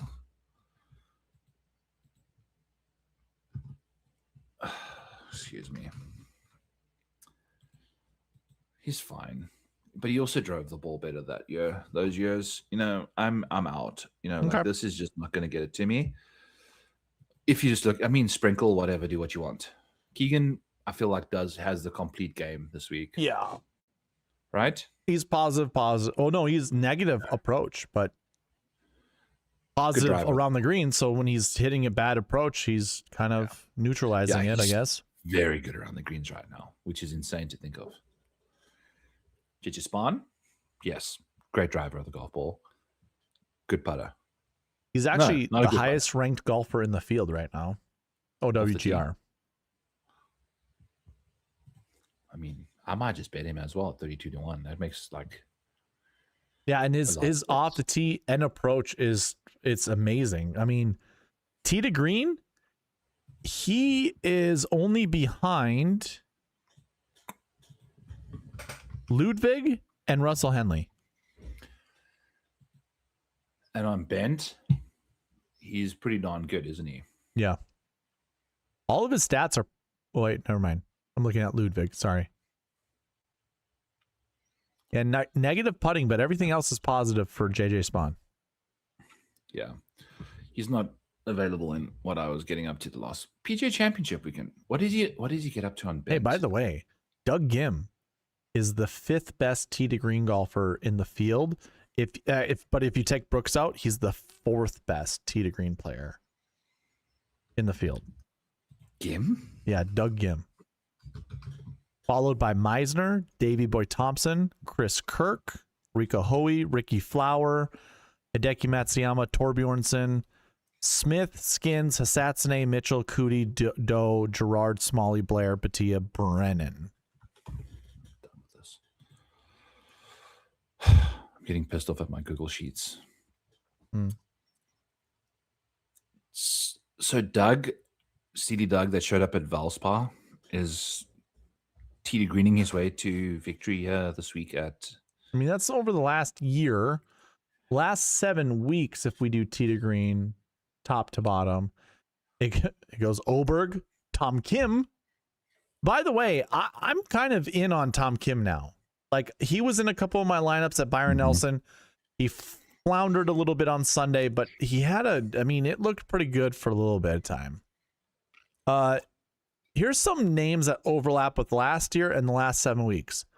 Oberg, Meisner, Spawn, Davey Boy Thompson, Kirk O'Chains, Marty Doe, Henley, Flower, Gimbo, although Gim is now a little bit lower on the list, but 0.8. I mean, it still looks good. Off the tee and approach still looks good. And that's it. It's just those dudes. So Gim. Let's see, Gim, Fowler, Henley, Smalley, Doe, that's 5. Kirk is 6. Davey Boy Thompson's 7. Koepka doesn't count. Spawn is 8. Meisner's 9. Oberg is 10. So those are the 10 overlaps. So this is what I'm looking at. So last year, going down the list, maybe I missed 1 or 2, but I think I got them all. There's Smalley, there's Doe. Yeah, I'm pretty confident I got all of them. So 10 dudes, 10 dudes that have good strokes gain stats, not only in the last 7 weeks, but also the last year. Well, there you have it, friends. If you go back 2 minutes, those are the magic answers, I think. Like, who are these guys, Darbo? Who are the men? One more time. Yes. So screenshot this for people who want to look at it, and then screenshot this. I don't think Tom Kim is in there. Let me double check one. But our boy Pilon is in the chat still with us, which is doing us wonders. You know, you just keeping this going. Tom Kim could not putt for shit, and that is one of the funniest things about that. Tom Was Kim. One of his strengths way back when. It's what won him tournaments. Is I've hit probably since 2022. I probably hit 5 outrights, maybe. I hit 5 outrights in 2022 alone with Cam Smith and Tom Kim as my two guys. We need to get that magic from you going. I need to find my guy. I need to find my guy to hitch the wagon to. But again, I'm not going to focus on these outrights. I'm focusing on Brooks and Pearson Cootie. We're both top 20 this week and made me money. Yeah, you know, absolutely. That's what smart I'm good at, investments. So yeah, exactly. I bet those guys at numbers that weren't right and for top 20s, and they both barely finished inside the top 20, which is exactly what I want. So I'm not going to be bitching. But Tom Kim, I can call myself the Tom Kim whisperer because I wasn't going to bet him at the Shriners when he won that year at 12-1. But you know, I was on him every other time. I haven't been paying attention to him, and he's just kind of like lost his groove, dude. Unfortunately. Darbo, how's your missus doing? She's surviving. She's now in the ER. So she went from urgent care to ER. Yeah. In the space of the show. What the fuck? Well, tell her to tune in and put us on there. Well, she gave me a face where she's sticking her tongue out, so she's like in good spirits. So but she's feeling feisty. Well, she should get over to the ER. What the hell? That's wild, man. That is accelerated quite a bit. That is such a bizarre situation, my friend. I mean, I asked if she wanted me to come join her or whatever. She's like, no, I'm good. You do you. Just keep streaming with your friend. Yeah. Well, she didn't say that, but that's what I'm taking from it. Just keep having fun with your friend on the internet. Here are the names. Here are the names. I'm reining it back in. Reining it back in. Here are the names. I see that. Yeah, that's true. Pilon's talking the truth. Yeah, you got to head over there with sleeping. No, but whatever. I am 6 beers deep too. Like she seems like I do not want to be driving right now.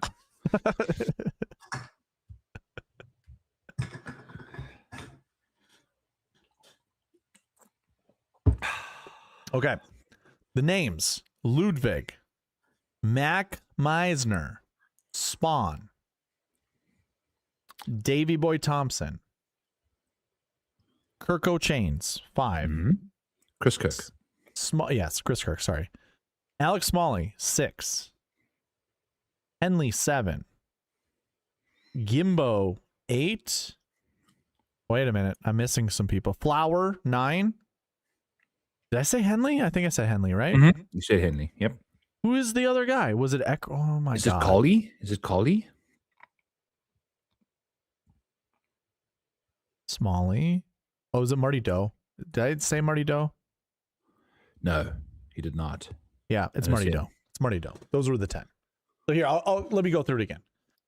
Oberg, Meisner, Spawn, Davis Thompson, Kirk, Marty Doe, Alex Smalley, Henley, Fowler, Gim.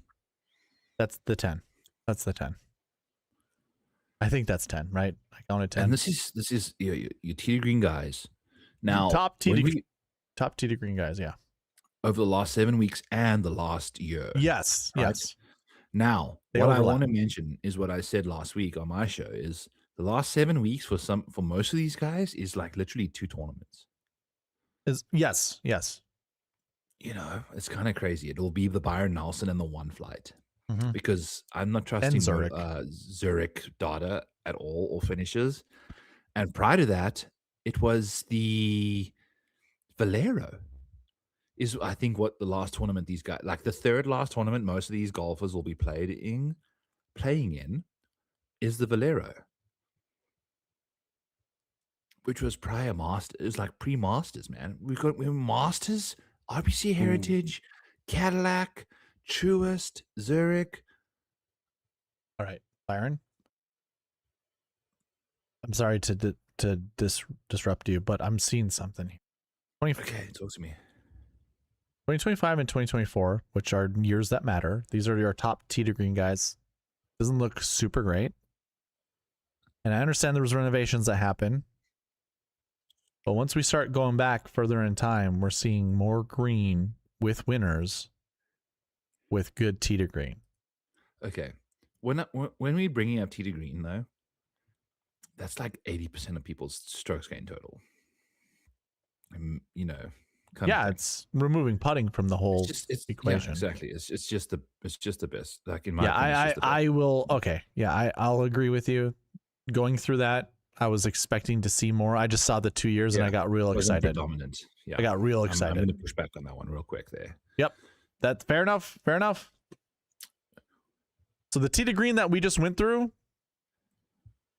You remember how we went through some of those other stats in previous tournaments where we just look at top off the tee, top approach, and whatever, and found. Forgot to do that this week. Do we have top? Do you have bent putting in here? Because you've got I don't have the filters to put with putt because like lead-in stats don't do that, but. If this, okay, here's the thing. This page right here would help us out if I had the tournament preloaded in here. And that's, okay.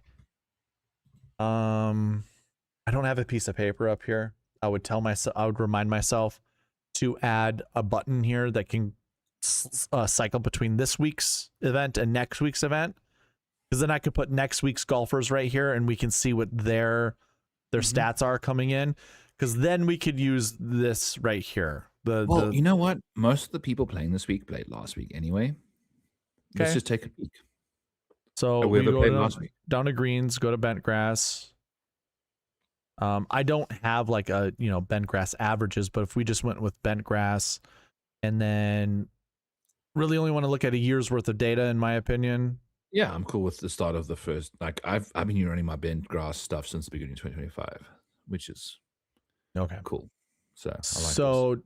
Strokes gained total top to bottom, and we can find golfers that are in the field this week. Yeah. Well, no, go putting. Strokes gained putting. We want bent grass putters. The best boys on the greens this week. Is Willett in the field? I don't think so. I don't know either.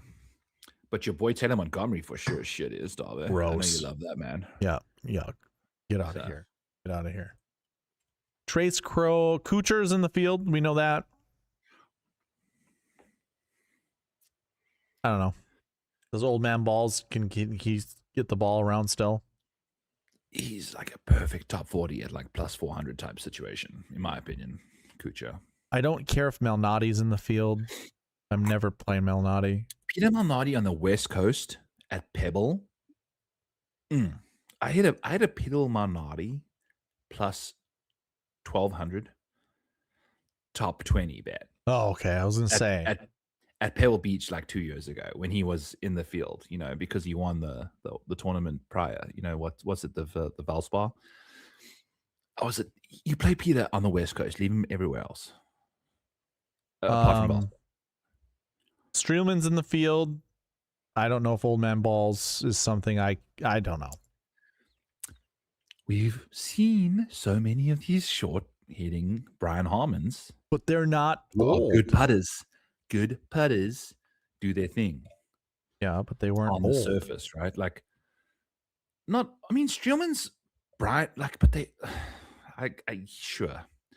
Like Gordon Sargent doesn't inspire.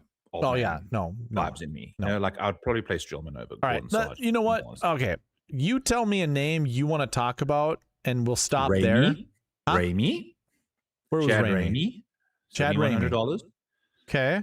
Seems enticing. He's a very good putter on these surfaces, and he's got mediocre off the tee stuff, which is likely because he lacks distance. I'm assuming he's way more accurate than he is short. And hold on. Oh yeah. Hold on. Average. Down here, average. What? In what? Average distance, average accuracy. If you were to add them all up together, it's going to be pretty average on the tour. No, I'm seeing a lot of sub 300s. I mean, if you just look at his, here's a John Deere Classic, 300 yards off the tee, 57% accuracy.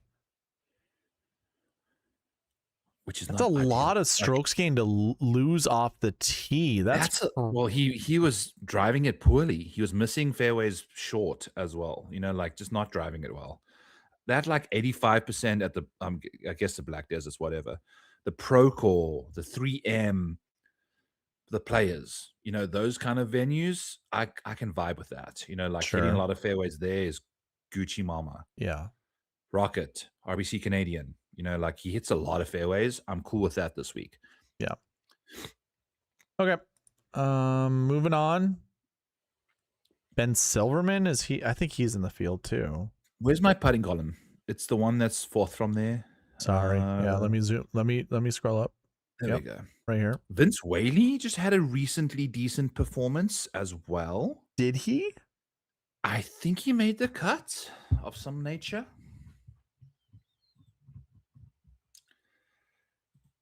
Okay, you can look for me. I'm taking too long, yeah.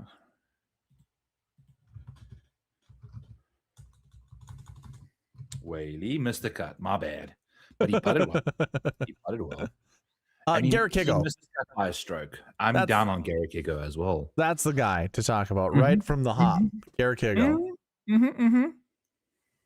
Seabez also. Unbent for sure. Ryder, I like. Horschel. Old man. Actually, an old man that can hit the ball farther than 2 feet. So yeah. Ryder's great. Can't get behind Ventura or Lamprecht. Don't care. Marty Doe. Is this a Marty Doe week? No, not off the tee. Absolutely not.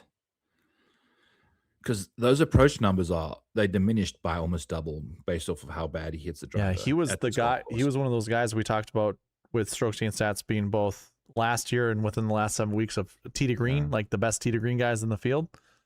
But it looks like, to your point, it's all the stats except for off the tee into tee to green. That makes his tee to green look good. And this golf course, you got it. If you are driving it into because the trees are predominant off the tee, yeah. If you are not in the fairway, you are dead. Got to hit it straight at this golf course. Logan's guy Jackson Suber's there. Yeah.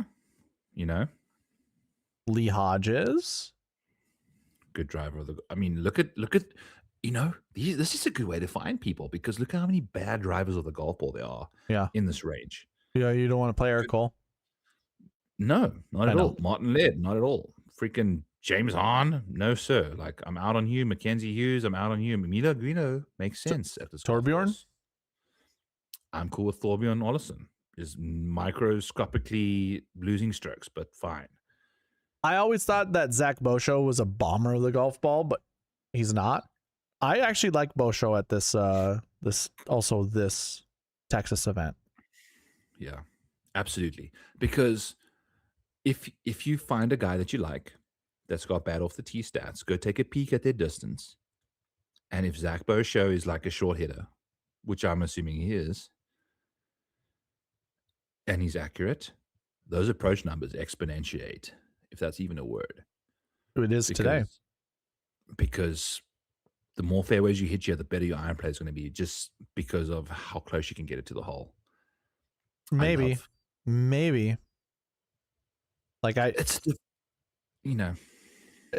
there's just a lot of trees in the way that doesn't allow golf balls from the rough to be, hit close to the greens. Aren't these greens flat? Also, from memory, I feel like that's what I don't recall them being diabolical, with slope and things like that. They're like small and flat, being difficult to hit from the fairway. I'd imagine they have Bermuda grass as the rough. They're small, 5,000. Yeah, and what is the rough? Is it Bermuda? Yeah, the rough is Bermuda. Right? Yeah. So, if you're trying to hit your golf ball into small greens out of Bermuda rough, you are not going to hold a lot of those greens, especially in Texas. Those greens are not going to be soft. Yeah. So that's why we've seen all these accurate guys from the fairway. You can generate more spin. You stop your golf ball on the greens. Blah blah blah. Pearson Cootie, I'm back again. I'll bet him again top 20 for sure. Dude, he might be the one guy I actually anchor my lineups around. Like, look how well he drives the golf ball, man. Yeah. Just T19 this week, and I was watching him the whole week because I bet him top 20. And I think the first day he birdied one par 5 of the 4. For someone that drives the golf ball as well as he does, you've basically got a freebie into the greens, just hit it to a spot that you can get up and down easy, and you're making like birdie on half of those shots. Didn't do it. I played golf today and made 0 birdies on my par 5s also. I can walk you through why. What is it? What was your problem? I bombed a ball on hole 2. Was fine. Downwind. But I had a 5-iron into the green. And so I hit the 5-iron, hit the green, perfect shot right at the pin. But the wind just blew it past. I couldn't stop it on the greens. The greens were fast and firm. So it went over, had a really steep incline that I had to try to chip up. And I was trying to help myself get the ball up in the air, and I just caught some clover patch a little bit before the ball, and I just kind of, I don't know, it was bad. Got it on the green. I didn't even get it on the green. I got it on the fringe, and then I almost chipped in. I actually hit the pin, and it wasn't even like I hit the pin hard. It was slanted to the right, and my ball went to the right side of it, and it hit the pin, and just like, it was just a foot away, like I didn't hit it hard. The next par 5, I again smashed the ball down I was in the rough on the right. Stupid decision. I was 267 out. I was like, you know what? I'm going to hit 3-wood. It's very narrow, the landing area to get it on the green. But I'm like, you know what? I'm 2 over. I'm trying to shoot like at least 1 under or better. I'm going to be aggressive. Well, the ball didn't draw for me. It barely stayed straight where I was aiming, hit the cart path, and went into the shit. So, like, and then I chipped up. I almost chip in, ran it by like 7-8 feet, missed the putt. So I bogeyed that So par you went 5. over now. Yep. Get to the next side. The next par 5 is like 600 yards into the wind. So I hit a driver, hit a 3-wood, and then I had, and I'm in the middle of the fairway both times. And then I had like 92 yards. Well, I got new clubs. My 58 doesn't quite go 100 like my old 58 does. But I'm like, do I do my 52? I can't be long on the screen because it's trouble. So I hit my 58. I try to kind of loft it down, find the front fringe, leave it that chip a foot to the right. I misread the break of the green. So I missed it on the right side. So there's a par there. Get to the next par 5, smack a driver 320 into a bunker. Have 240 left, hit my 5-wood out of it, up towards the green into another bunker. I have this nasty, hairy hill right in front of my golf, or right behind my golf ball. So I'm like jackknife stance, like this foot's way above on the hill, this foot's down. I try to swing through, caught the bunker shot super thick, deep, you know, like I just way down. Bad. Yeah. Plump it up onto the into the bunker again. Then I hit a normal bunker shot to about 5 feet, make the putt. So I parred it. So, but I played those par 5s 1 over par. No birdies. No good. And from the middle of the fairway most of the time. Or from a very, just approach play. That just shows you how good, like, if you can just hit a good long iron, which Pearson Cootie's pretty good at, like green regulation wise. Drabo, I played 16 holes the other day. How many greens did I hit? I played this on Wednesday. 5. 0. I played 16 holes the other day. I hit 0 greens. Okay. I'm in dire situations with my golf game right now, but it's kind of the same situation as like Cameron Champ situation. Yeah. That's kind of my definition of my game, but like way worse than him. And all I'm going to say for me is like, I decided to make some decisions, like the whole 2, it was tracking right at the pin. I hit such a perfect shot, tracking right at the pin. It just, with the wind behind me, I couldn't hold the green. And then behind the green was just challenging. So if I were to play that differently, how would I have played it differently? I probably would have clubbed down, swing harder, try to hit the ball higher to get it to land softer. But of course, things can happen out of that, like who knows? The other par 5. The harder you swing, the skewer it goes. Yeah, right. The other par 5 where I went with 3-wood, I could have clubbed down, find the fat part of the fairway to have an approach shot in, but that doesn't guarantee a birdie, Uh-huh. I just don't see, those par 5s, I hit such good drives. One of them did find a bunker, which is what it is. The wind was blowing kind of hard. It was challenge. I don't know. Just couldn't keep the ball on the green, and the other decisions I made just weren't good. So let's dive into this since we on this topic. What do you think Cameron Young's par 5 situation is? Because we are talking about the number 3 golfer in the world, whatever, number 3 or number 4 golfer in the world, who in the last 5 years has been inside the top 50. And by top 50, I mean 38th in par 5 scoring. Sure. And hits the ball far, like with his driver. He's one of the best drivers in the world. Yeah. Which is I ran some like back testing metrics on like par 5 scoring, like correlation wise. It's driving and it's around the green play.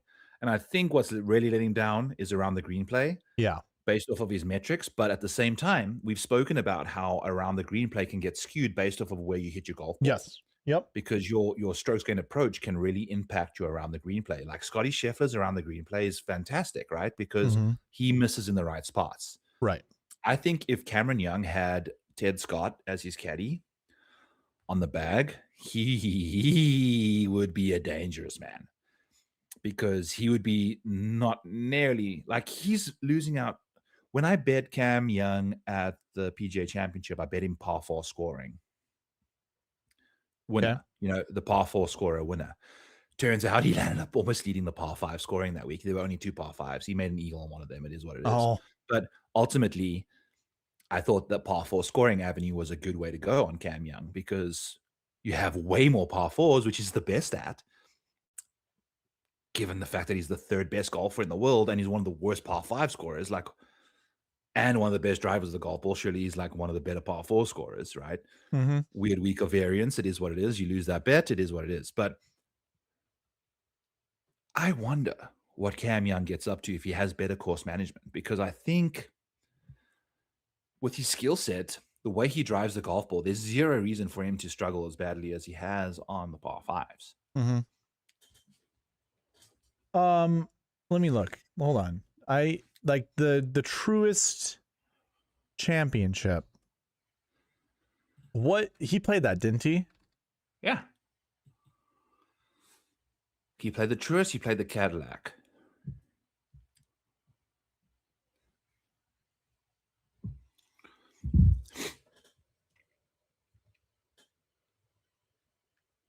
Wow, I have a lot of people starred.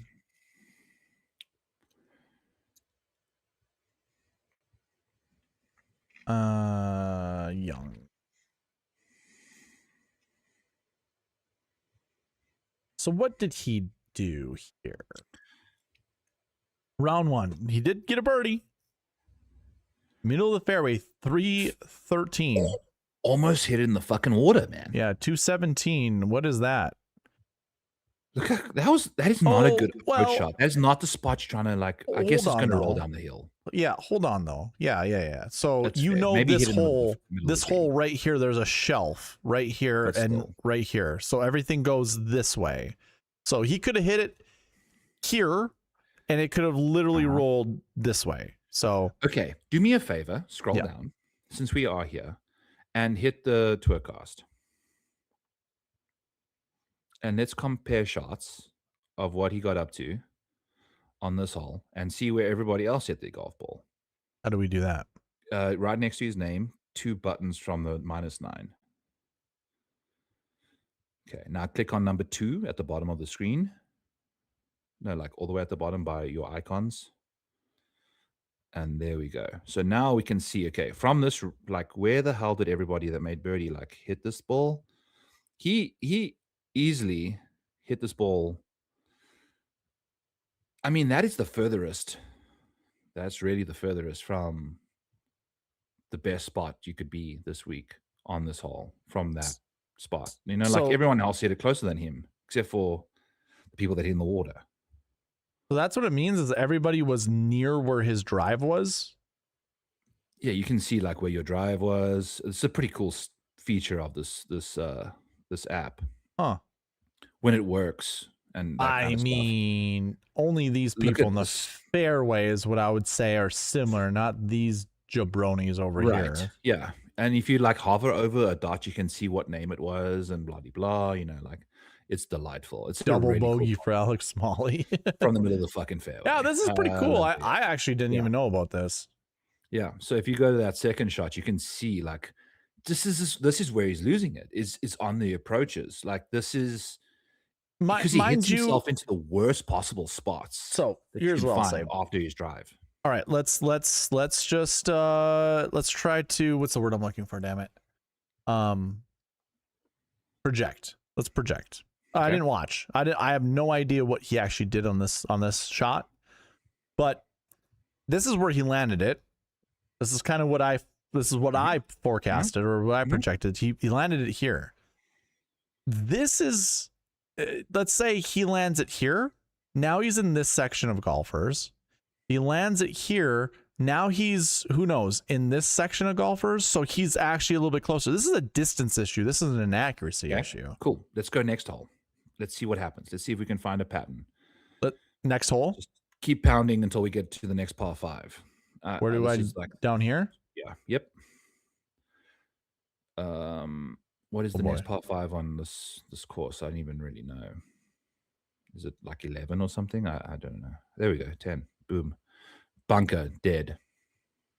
Where does everyone hit it from number 2?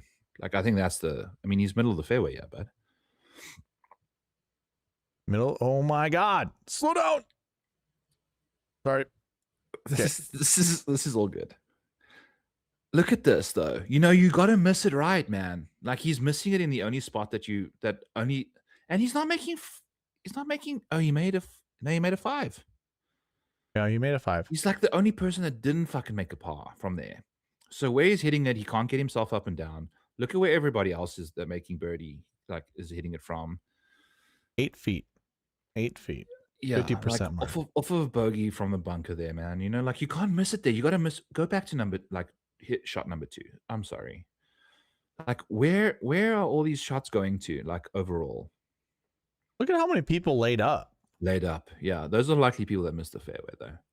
And out of all of those people, 1, 2, 3, 4, 5, 6, 7 people hit the green. But where's the majority of the golf balls? It's on the fat side of the screen. He's not hitting it to the smart side of these greens. His misses are bad. They're bad misses. It says it's 286, the shot that he hit. So you're hitting a fade with a 3-wood. He should hit a fade, but I don't think he does. Whatever he's hitting, it's not landing in the right spot. You want it right above your mouse where it was there, in that spot there. Yeah. Next par 5 is going to be like 16, I think, or 15. One of the two.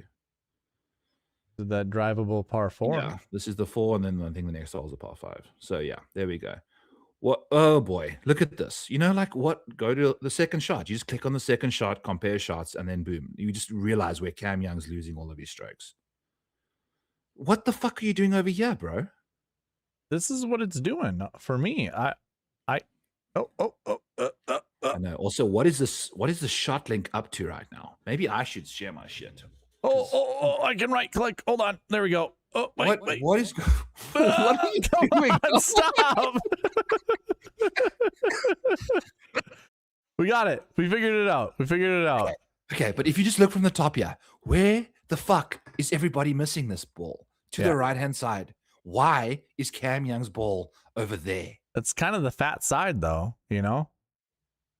Well, if you look at the whole field, they know where to hit the golf ball. Evidently, this side, everybody got up and down from there. Why are you hitting it way left? To there.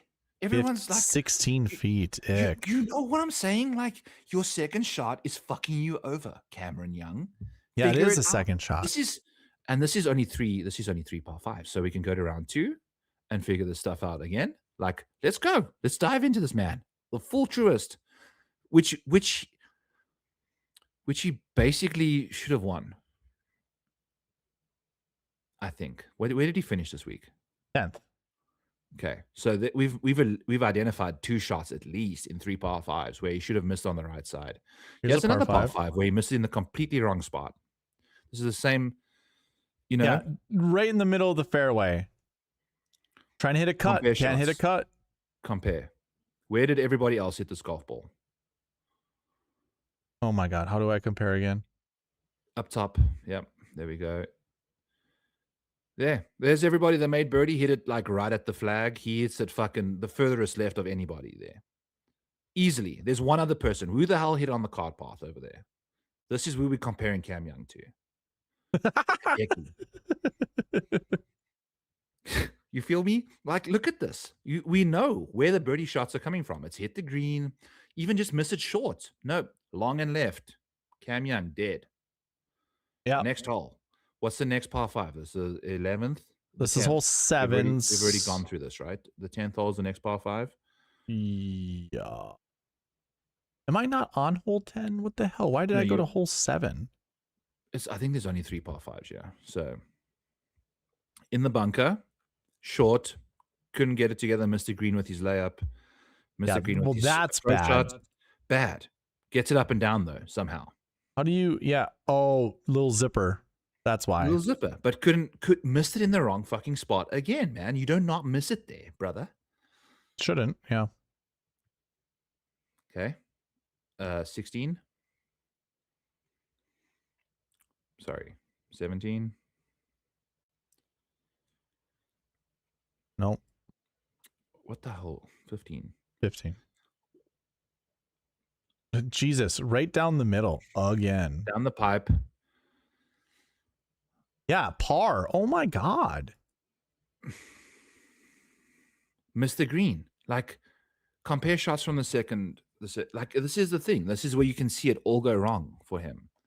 It's like, even from there, everyone was making birdie. Like, what is he doing making par from there?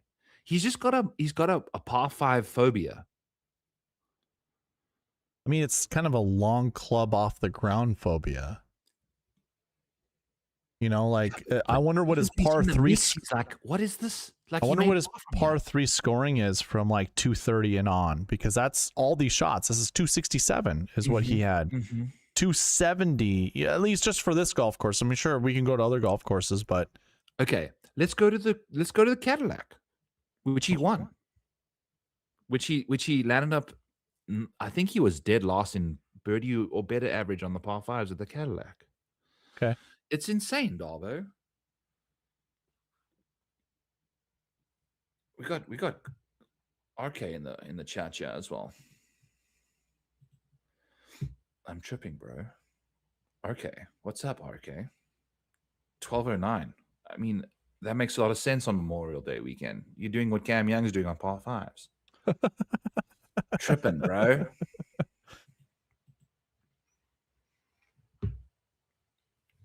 where am I going? Cadillac? We're going to Cadillac. Cam Young, winner of the Cadillac. One of the worst par 5 scorers you'll see on the field. Just absolutely murdered. So hole 1. Yeah, we didn't even have to do 8. You can just see. Hole 10 and hole 12. So one of those he made birdie on, of the 4.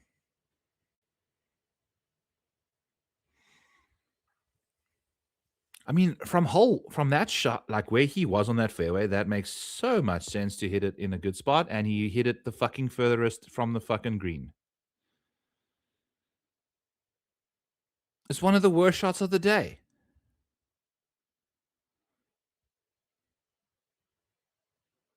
Like, just hit it short in that bunker, man. You know, like he's just malpractice on these par 5s. It's absurd. Wow, just in the middle of the fairway. From the middle of the fairway. He just the time fucks it up every single time. Ernie is losing his mind because I'm swearing so much. But like, he's hitting it to the wrong spot every single time. And even when he's doing it to the right spot, he's like not getting up and down. This is chicken shit, by the way. That's just being scared of the water. Someone made birdie from the water. Ryan Fox. There you go. Chip in. Probably. He played the hole better than Cam Young. Yeah, he did. Like, I don't understand. Oh my God, another one in the middle of the fairway. But he missed the green. He got up and down. You know, like, congratulations, Cam Young. You finally got up and down from the bunker.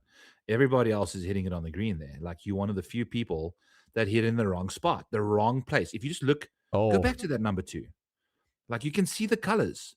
Look at the colors around the green. Where's the right place to hit this golf ball? Left of this flag. He's the only fucking idiot that hit it right of the flag here and still made birdie somehow. You know, like, look at where all the birdies are coming from. Left. Yeah. No, hits it right. Like, dude, okay, this one's not in the middle of the fairway. I was going to say another one in the middle of the fairway. Great angle to the green. Hits it into the bunker that hardly anyone's in. Like, hit into the bunker that everybody's in, dude, and make a birdie from there. He made birdie here, by the way, but like, still. No, he didn't. Oh, no, he didn't. Yeah, he missed that putt. Yahtzee. You know, like, but everyone that from the other bunker was making birdie from there. He just, I don't know. I don't know, man. It's weird. I don't know what his deal is with the par 5s. What were the hole one? Yeah, okay. Birdied this one because he hit the green. Almost in the water. Like, why are you hitting it there? Got to hit it left. Well, I mean, Good shot, but look at where everybody's hitting this golf ball. He hit it like he's hitting it into the spots that nobody hits it into. Well, sir, if this is true, he landed it right here and it just rolled out. Fair, but if you look at the PGA Tour dispersion patterns, they're all in the bunker. Darbo, in the video, all over there, just rolled out, man. Well, everybody knows that it rolls out. They all hit it in the bunker short, and half of them made birdie. You know that's probably like, true. I'm not going to disagree. This is the thing. He's like, doesn't understand the general concept. Other one in the middle of the fairway. Oh, what a chicken shit. I mean, he won the tournament, so it's not like we can really, but like, holy fuck. This is round 2. He's not won the tournament yet. He's hitting it. He's every single time we zoom in, he's hitting his golf ball to a spot that is like 1 or 2 other balls further away. That's bunker to bunker, baby. Bunker to bunker. Because why? There's water right. Like there's water left of that golf ball.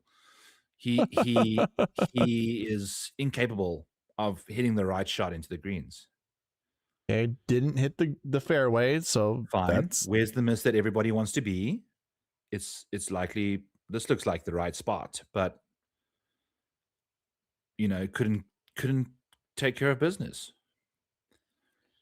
That's where all the birdies from the bunker are, like a lot more of them coming from there, but I guess he didn't get it in the bunker. Yeah, this should have been closer. Hit to 9 feet. Oh my God, rolled it out. Yep. Here's the chip right here. It's just, it was it's a fine chip. It's just not good enough. Yeah. Again, short-sighted, it looks like. Okay, bad drive. It's truly one of the first bad drives you've seen of him, and it wasn't even in the bunker yet. And then he left himself. Okay, never mind. It landed here, and then it ended up there. Yeah, and somehow everybody in that bunker except for him ended up making birdie from there, except for 2 other people. There were multiple birdies from that bunker. He couldn't do it. He hit it way too far. He hits it like again. The that's pin high. Everybody else that made birdie was short. Like it's just. Oh my God! Look at this one too, dude. This is hole 12. So kind of doing an ass backwards. Oh, how did he get it to land here and then kick right? Fade. I don't know. Maybe. Oh, maybe. Who the fuck knows? But what we do know is the next shot's not going to be very good. What the fuck, dude? Like fairway. It's right fairway. Who's that person there behind the palm trees? There's like one other person. Like if we know who that name is, right behind the palm trees. Oh, that person is who Cameron Young is. Like, zoom in just a smidgen closer to his golf ball. There's a ball there. Yeah. Who the hell's this person? Victor Hovland, exactly. Does Victor Hovland inspire you with course management technique? No, he's. What are we doing here? Very aggressive. Hit this one to 6 feet. And dude, look at all those birdies that everyone's making. Like he's just not making. That's just a missed putt. 6 feet, man. He's not reading it right on a par 5. It's like he turns into a pumpkin every time he stands over any shot apart from a drive on a par 5 because it's not the drive that's causing him the problems. Oh, this is bad. This drive was not fine, good. But big old slicer. Yep. Cool. I'm not gonna hate him for a bad drive on this hole. But this he put in the bunker. Exactly. What are you doing? A 76-yard bunker shot. That's pretty smooth, man. Everybody's making birdies from short of that, but he hit it in the bunker. He put it to 15 feet. That ain't bad. No, but again, he would have hit it probably to what, 8 if he hit it in the fairway. Yeah. Oh my God, he was so scared of this hole. Just hit it 312. Then hole 2. Put in the bunker. Dude. But people were getting up and down from that bunker as well. It's his second shot that's a problem. And then it's also when has he had a 2-putt birdie? either. You know, he hasn't given himself a free birdie putt this tournament yet. It's absurd, man. It's truly absurd. Oh, he had a penalty on that one. From the middle of the fairway again. No.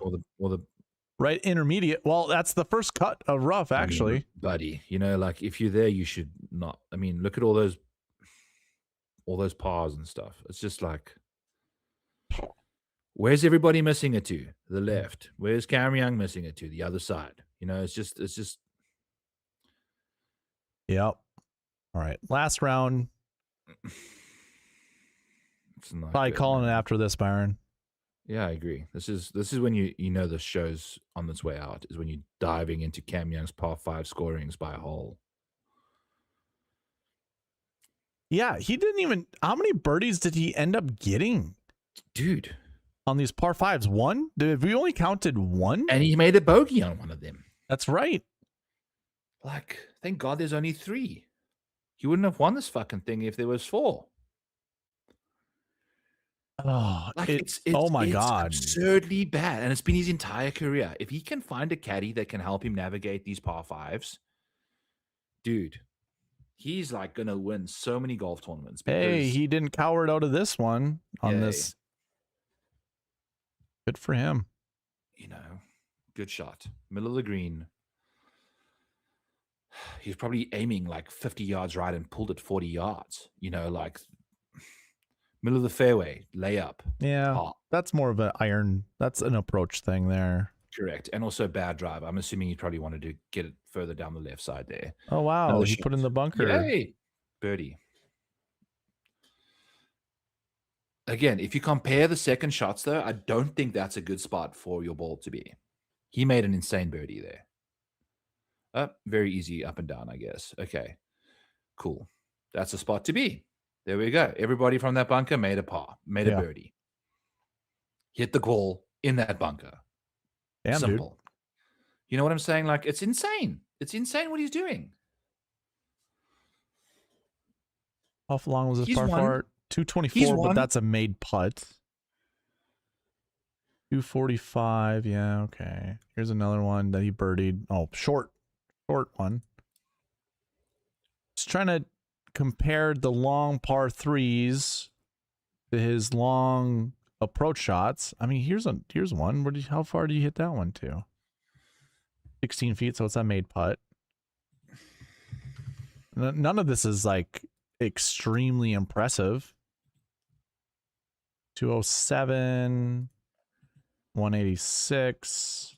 There's a Bogart and a birdie on 155. So he dominated the whole 15, it looks like. Yeah, look at that. Another birdie. Dominated the whole 15. But where's that from? What is that? 150 yards. 140, 150 yards. Okay. 228. 216. He got one birdie on one of those long par 3s, and it was because of a 16-foot made putt. Bomb. Yeah. He has his last 12 months over 200 yards. Its strokes gained is like 27th percentile. This is the 3rd best golfer in the world, 4th best golfer in the world. If we go 2 years, it's even worse. He's got better over the last 12 months. That's why, dude. That's why his. Yeah, that's why his. And we can, I guess, of the 2 tournaments we looked at, we can deduce that he makes terrible decisions, or he just not executing the shot that he's making, which comes probably from terrible decisions and a lack of confidence in your decision making.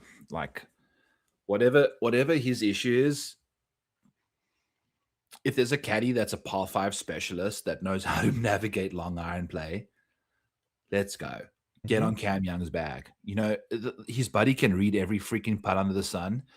Apparently, his buddy has no idea how to tell him how to play a par 5 because he would be world number 1 by now. Yeah. I mean, again, he won the tournament, so just all the rest of the game won the was tournament good enough. Making what? Playing the par 5s level par, 12 holes. And the par 3s level par. Yeah. Long iron, like that's the thing, is like his long iron play. That's why he's like, we'll see, man. Yeah. All right, buddy. What are we at? 4 hours? A little longer than that? We'll give me like 10 seconds before hours, 20 minutes, and I'll get us out of here with emphatic fashion. I'm at 4 hours, 21 minutes, buddy.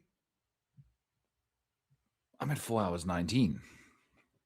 How is that? Either way, I don't know. All right. Well, what's the deal? But Pearson Coody wins the tournament. That's my take.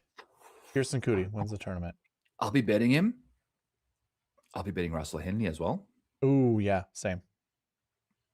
Yep. Russell Henley, Pearson Coody. Who else was the other guy? Was there one more? Look at this guy. Mac Meisner. Where's this guy? Oh, just rolling around. Big Earn. Happy dog. So I like Mac as well. I think we did. I'm going to have to listen to this again because there's a lot that I'm forgetting about what we've done. But you know what? The good thing is everybody can listen to and rewind if they need to because they weren't drinking nearly as many beers as we were. So true. Darbo, thank you, my friend. Yeah, thank you. Another absolute banger. Oh yeah. Scheduled 2 hours and we went double. Look at this man just showing up here out of nowhere. Spawn. He might have been watching the entire time. We never know. We never know. That's a good boy.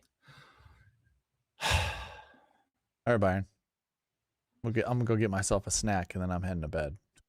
Oh, you should have had a snack 2 hours ago, but I should have. We are here now, still doing our thing. But I appreciate you, Darbo. I appreciate everybody tuning into SweetSpot DFS YouTube and Back 9 Bets YouTube. Whatever you guys got out of the show, whatever it may be, let us know in the comments. Yeah. Like, pop us up, yeah. We need some love. If you've made it this far, like, subscribe, all that jazz. We don't. Happy Memorial Day. Absolutely. We are now, in Memorial Day. 12 by 30 I know minutes. It is Memorial Day. Is that empty?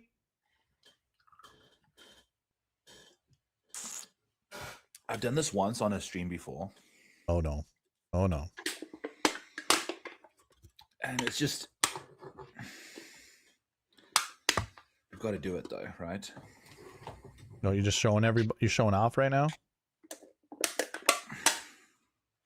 Showing off. Take a screenshot. That's what we did just on the stream. We did it way more before that. I'm surprised, dude. Hey, one. I'm getting hats. Getting hats. Yep. I know. Random. Keep going. SweetSpot DFS hats for the US Open. So let's go. I think this Tuesday, I'm going to ask people, I'm going to have a whole thing showing people the different types of hats that we can get collectively. If you want to spend a little extra, you certainly can and get your own version of whatever hat you want. But we'll use the same like logo of SweetSpot DFS on each of the hats. So I'll be putting an order in. Shit.